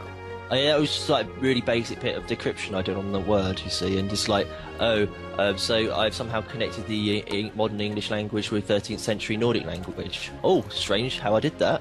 And see, how can that be you're so? Supposed to be tricked into you have to get the one thing that they must get rid of is Christianity under any. So that's why they have the Catholics who corrupted it, the other religions who are corrupt, except for the Orthodox. But and then you're supposed to reject that and go back to what you think was what you had before, but it's been rewritten and you've been tricked into joining the New World Order without your knowledge. You don't even know you have no idea that you've been tricked. If you want to go back to previous sources, go back to the real ones, not the ones that have been manipulated. Yeah. The Two-Lay Society, the Nazi pagan movement thing, that was heavily into the Norse myths. That's Madame Blavatsky. Did you know there wasn't an Aryan race till Madame Blavatsky came up with it? Yeah. There's no Aryan. If that were true, the place they claim they came from is the same place the Khazarian Turks are from. And it's the same place the people from India think they're from. Yeah, so, I was going to say, bullshit. Somewhere in India. Yeah. No, it's in the Caucasus Mountains above South Ossetia, which is where the Khazarian Turks are from. That's stupid. She just wanted to have a master race. That's what she wanted. She wanted a master race, and they say everybody came from it. All the worthwhile people came from it, and the Aryans were descended from gods. In fact, they're like, gods had sex with them or something, somehow. And these are gods. That's the Two-Lay Society and Friedrich von List and all that, and especially the incredibly ignorant Americans who don't even know that they're part of British Israelism. Yeah. Which is so ridiculous it isn't funny, but they actually think that they're actual ancient roots to all this, which they're not. They made it up. No, they just totally made it up. Even the Nazis did. That's why they're so obsessed with picking up all these ancient artifacts like Spear of Longinus and stuff. Yeah, they were desperate to try to come up with any validity to attach to it. Because creating a history for it, because the Nazi historians are already writing stories about Hitler being the second coming of Christ. The real society. This is Masonry. Yeah. Masonry and secret societies, the mystery schools. And the only difference between them and the Anglo-American establishment of Masons and whatever is that they're just different, like, teams playing the World Cup. They're in the same Masonic secret society mystery school religion. It's one's the Agarthans and one's the Atlanteans. And after the war was over, the British Israels adopted the Germans again. They were desperate to be different from the Germans before World War II. And then now, after the war's over, they're the same group again. Because they always were the same group, really. But idiots will claim that it's two different groups. And the same idiots will claim that Hitler was a Christian. That's how Masonry works. They need you to believe in something, then they work you to atheism, then they work you to the secret society where you're worshiping Lucifer. Welcome to Masonry. Hitler's no Christian. The whole thing was about phasing Christianity out. That's why they wanted to make him the second coming of Christ, because then they could just say his teachings are the true teachings of Christ. So that way you eliminate Christianity. They get you from three directions.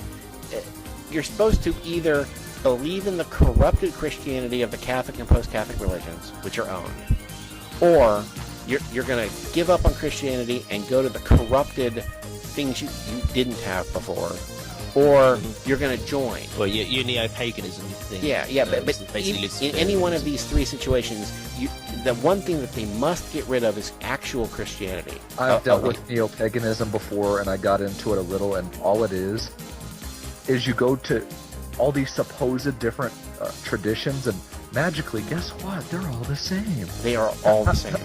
How'd that happen? I mean, and United Nations. You begin to dig into this a little deeper. You get admissions. Okay, these are reconstructions. We admit. We throw a little Wicca in there, and then you look up who founded Wicca, and his name was Gerald Gardner. guess what he was? He was a Mason. Yeah. And he stole Masonic ritual to an extent, to a degree, without giving away too much, and threw it upon these people, telling them that they were getting back to these old ways. Yeah, yeah. When really what they're doing is they're tricking them into following the New World Order. So neo-paganism is a total joke. It's corrupted the way that science is corrupted. See, if they don't have direct Masons writing it, then they sponsor people. They completely control your funding. So if you don't come up with the answer they tell you to come up with and nothing else, then they cut off your funding. You have to. That's why they all have to enforce this evolution thing, because their funding is toast. Even if they're into like some other type of science, they still have to endorse some of these things because the funding gets cut off. So some of the neo-pagan is direct Masons writing it. But the other part, it's just like archaeology is corrupted, things like that. They're desperate to prove an enforced policy of the people who are funding them and the opinion of the. So, like, even if they were to find a bone, it must be of a million-year-old dinosaur, even if it doesn't. You know what I'm saying? One bone, and then they tell you that they can disagree with what reconstruct it, and it direction looks like they're amazing. going on that. I agree that they do kind of force that, but Not the just reason I evolution; would it's come about up everything. The reason I would come up with for evolution, for example, the reason I would come up with why they were doing that is a different reason than you would come up with. Well, it's also because they don't want to be told what to do, but that's part of the same. You're going to accept the wisdom. You love Prometheus because he gives you intellect, and you don't need God. There's no rules. There's no morals. Whatever you want is okay, except that you're still being told what to do by an evil elite. But see what I'm saying? Science has been corrupted now for several generations, and you're only allowed certain answers. I think we lost him. And it's totally corrupt now in every possible way. It's way beyond climate change. Evolution is just a minor example. A minor example. Every other part of science is corrupted for the same reason. I had a phone call breaking that up came in, and I know that you can't hear me as much, but I'm going to go on here. Okay. I can hear you now. As far as evolution is concerned, I don't think that the reason they force it is necessarily because it's false. The reason they're forcing it is because these particular scientists have to come up with things that they want them to. For example, virus modification and things like that. So these elite have to have people who are uncovering it, but kind of like, well, yeah, this bit of it is true, but then they go and take that truth and run with it and manipulate it in a way that harms people. No, but evolution has nothing to do with it. Evolution is just the forcing evolution is just a model of how they've corrupted all science. If you can be corrupted in this way, then when you're working on thermodynamics, which has nothing to do with it, they corrupt you because you are only to work for certain ends. It has nothing to do with evolution whatsoever. This is just a model of the funding mechanism. And so you're working in some completely different science, but it's corrupted in the same manner that you learned to be corrupted when you were enforced to do this, because they cut off your house, your car, everything. They own everything, and if you don't do exactly what they want, you have to research in a certain way to get them the ends they want. You know what I mean? It has to be a military technology. It can't be something that would give us free energy. It would have to be something to control us, not to free us. You know what I mean? Right, and I see that, and that's why we'll never see things develop to their full potential. Like I was told that there was this individual, this particular one that I'm talking about new. He told me that there was this individual who invented this type of paint that could be painted all around the house, and you could attach wires into it, and instead of using solar panels, that collects energy from the sun. And they don't want to use something like that. I mean, that's badass cool. You could use that all around the house. Yeah, you would need wires and stuff, but that also would, they couldn't put a meter on that. Yeah, but what I'm saying here is they restrict these things unless they can make a buck on them. And use it for control, too. Right. And they, like, for example, they'll let something out, but they'll cripple it and charge you an arm and a leg for it. like you're not too deep into Unix, but a lot of people, when they jailbroke the phone, they saw what Apple's real intentions were. When you saw what they really did make, without the weird, they crippled that thing, the entertainment industry. When you see that thing on jailbroken, it provides a web dev server. It provides a web server with no effort. It's not like it cripples the phone. It takes no power. I mean, the things that thing can do without being crippled, everything is like that. The crippling that goes on is amazing. And still, see, even with the corrupted science, people still make stuff clandestinely with a dual use or things like that. And when they find out about that stuff, they freak out and shut you down.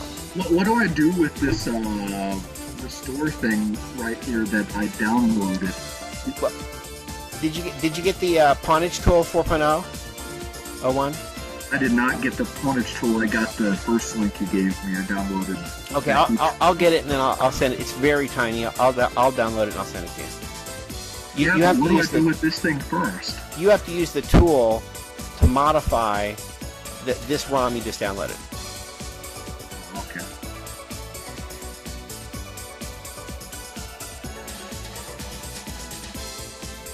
Oh, it looks like it's a Mac-only tool. Tell me which ROM you downloaded. I'll download it on my parents and have them upload it to like SendSpace. I'll modify the ROM for you.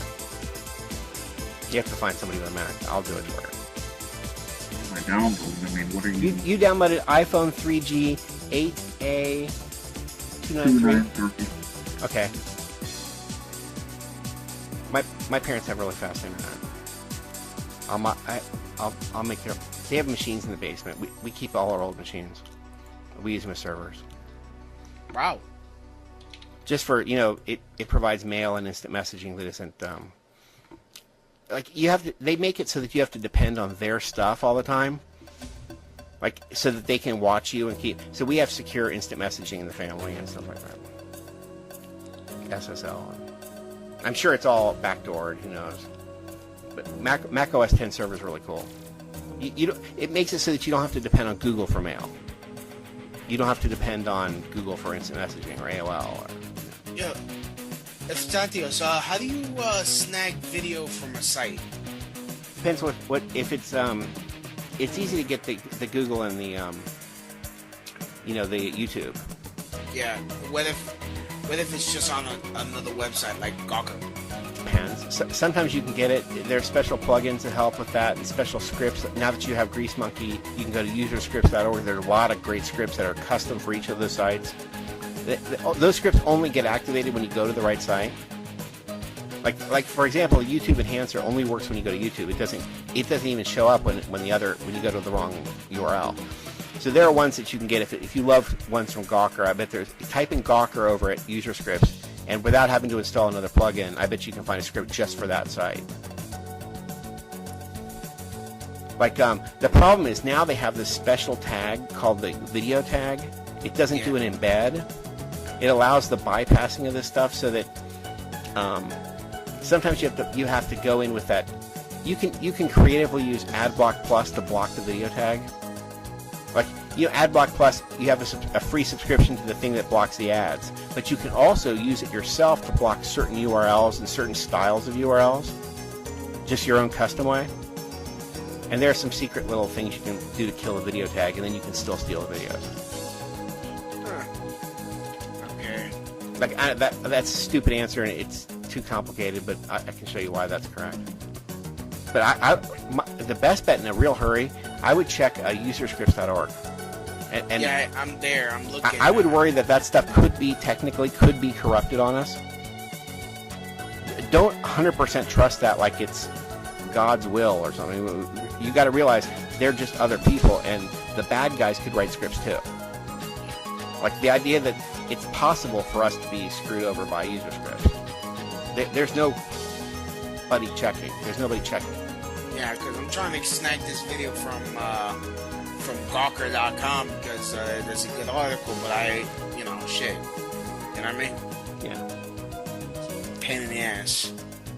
I'm downloading the ROM and the pawnage tool. I'm going to upload to SendSpace so you can download the pre-pawned ROM. It'll be up there in a minute. So when's the iPod Touch 4 going to come out? I don't know. I haven't seen an announcement for that. I was really bummed out. I want all those features, but I refuse to get a phone. I hate that. I hate phones. I've had them before. I just don't want to. I don't want to get brain cancer. You know? The iTablet looks interesting. The pad? The iPad, yeah. The pad's not as bad as people originally thought because there's a card slot and because it can be jailbroken. But yeah. The way that they intend it, the entertainment industry is very, very evil. I wanted something like that for years. I wanted something that's like basically a portable book, like an electronic book thing, but obviously better than a book. HP has a Slate coming out. Okay.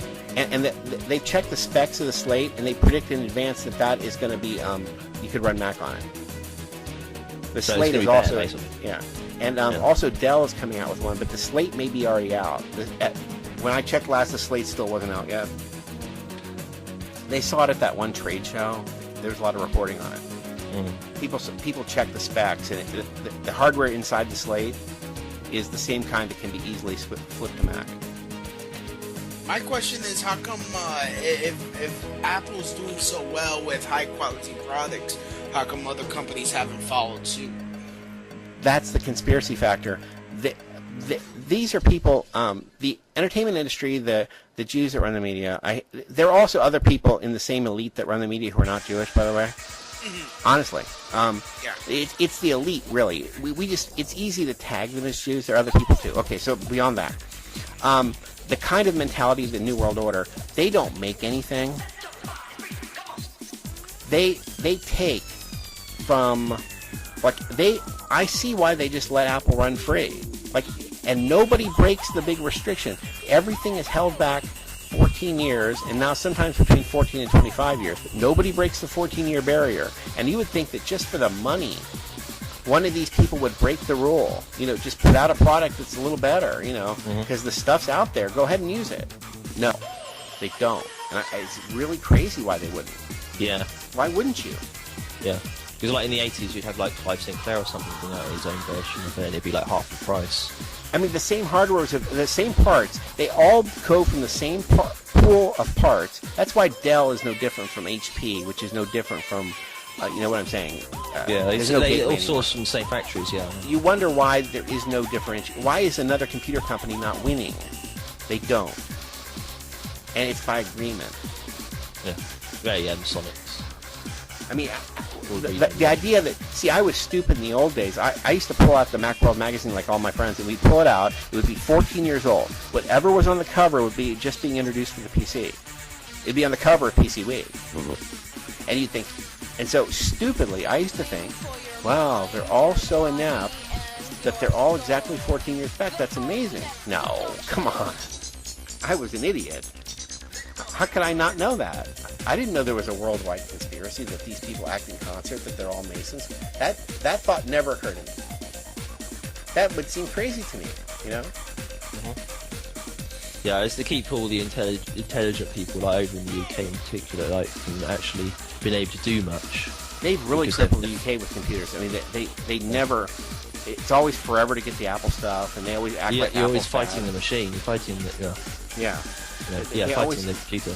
Yeah, but if you call anybody who's in the media in the UK, ask them what they use. It's Mac. There's no alternative. They all use Mac. And the same people are the ones writing the articles telling you don't get Mac. And they're writing it on their Mac, which is really crazy. And there's no secret about it. They just don't write articles about it. But if you call them, the first thing they'll say, oh yeah, we use Mac. Well, yeah, I searched on how to buy an iPad or whatever, and it's just you can order it direct from the site. They don't give you locations of near stores, probably because there aren't any in the UK. But it's easy enough to order. Yeah, but I mean, every newspaper, call your localist newspaper in America or in England, and they are using Mac, and you ask them, why don't you write articles about that? They'll hang up or whatever. But they will. It's not a secret that they use it. There's no secret to it. They're not keeping that from you. It's just that they will not promote. They will not. No way.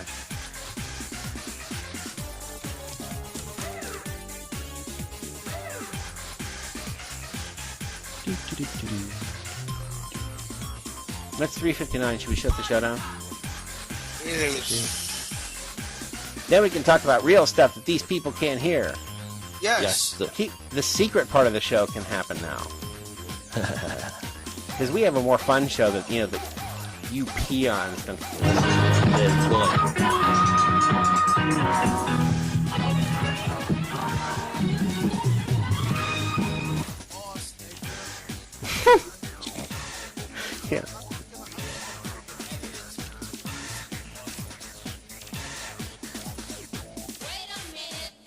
yeah. I know.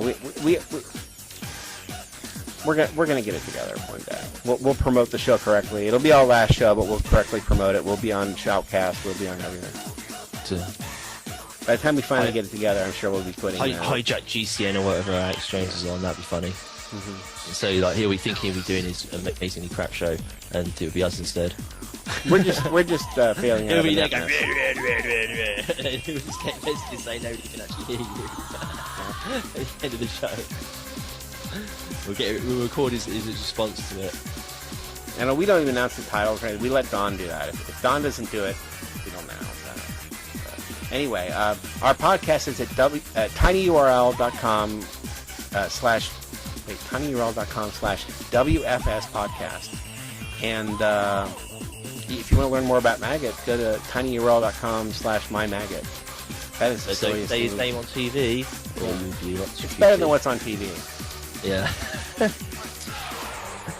Oh, Crotchshot Radio. Is it .com? Yeah. Yeah, he has a very good show. I listen to it. I tend to feed him information while he's on the air. Yeah. And if you get to be a guest on the quiz show, make sure you mention it, Crotchshot Radio and Maggot. Yes. Just see what happens. Especially if it's live. Or if you're on live TV, mention the names and see what happens. All right. I may not believe a lot of the Jewish conspiracy, but you know what? I'm pissing somebody off.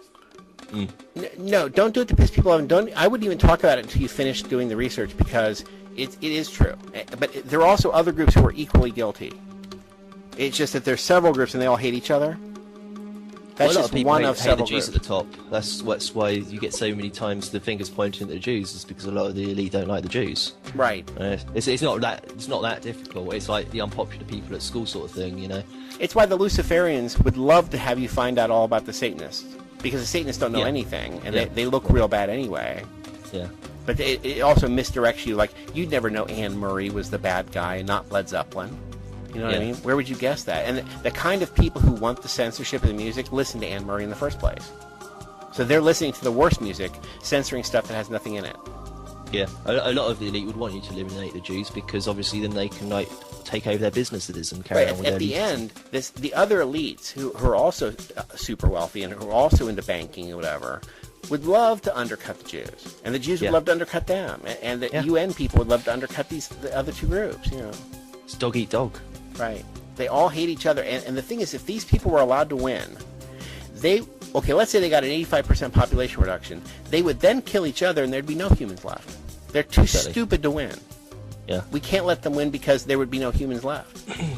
So anyway, talk about eugenics. They promote them as the greatest people of all time, and they're too stupid to actually succeed at this. They're too busy cutting at each other's throats. Right. You see little turf wars where they should never be. We should never see their gaffes and stuff. We should never see that they're not a unified group, but we see it all the time. Yeah, it comes through in the media. Right. In the movies and stuff. All right. I'm Evstratios Constantine Reyes. I'm your responsible party. You've heard Maggot. You've heard Crotchshot Radio, Louis B. And you've heard Michael. Seeking Truth. All right. I'm your responsible party. I'll take us off the air. Party, I'll take us off the air. Party, I'll take us off the air. Party, I'll take us off the air. Party, I'll take us off the air. Party, I'll take us off the air. Party, I'll take us off the air. Party, I'll take us off the air. Party, I'll take us off the air. Party, I'll take us off the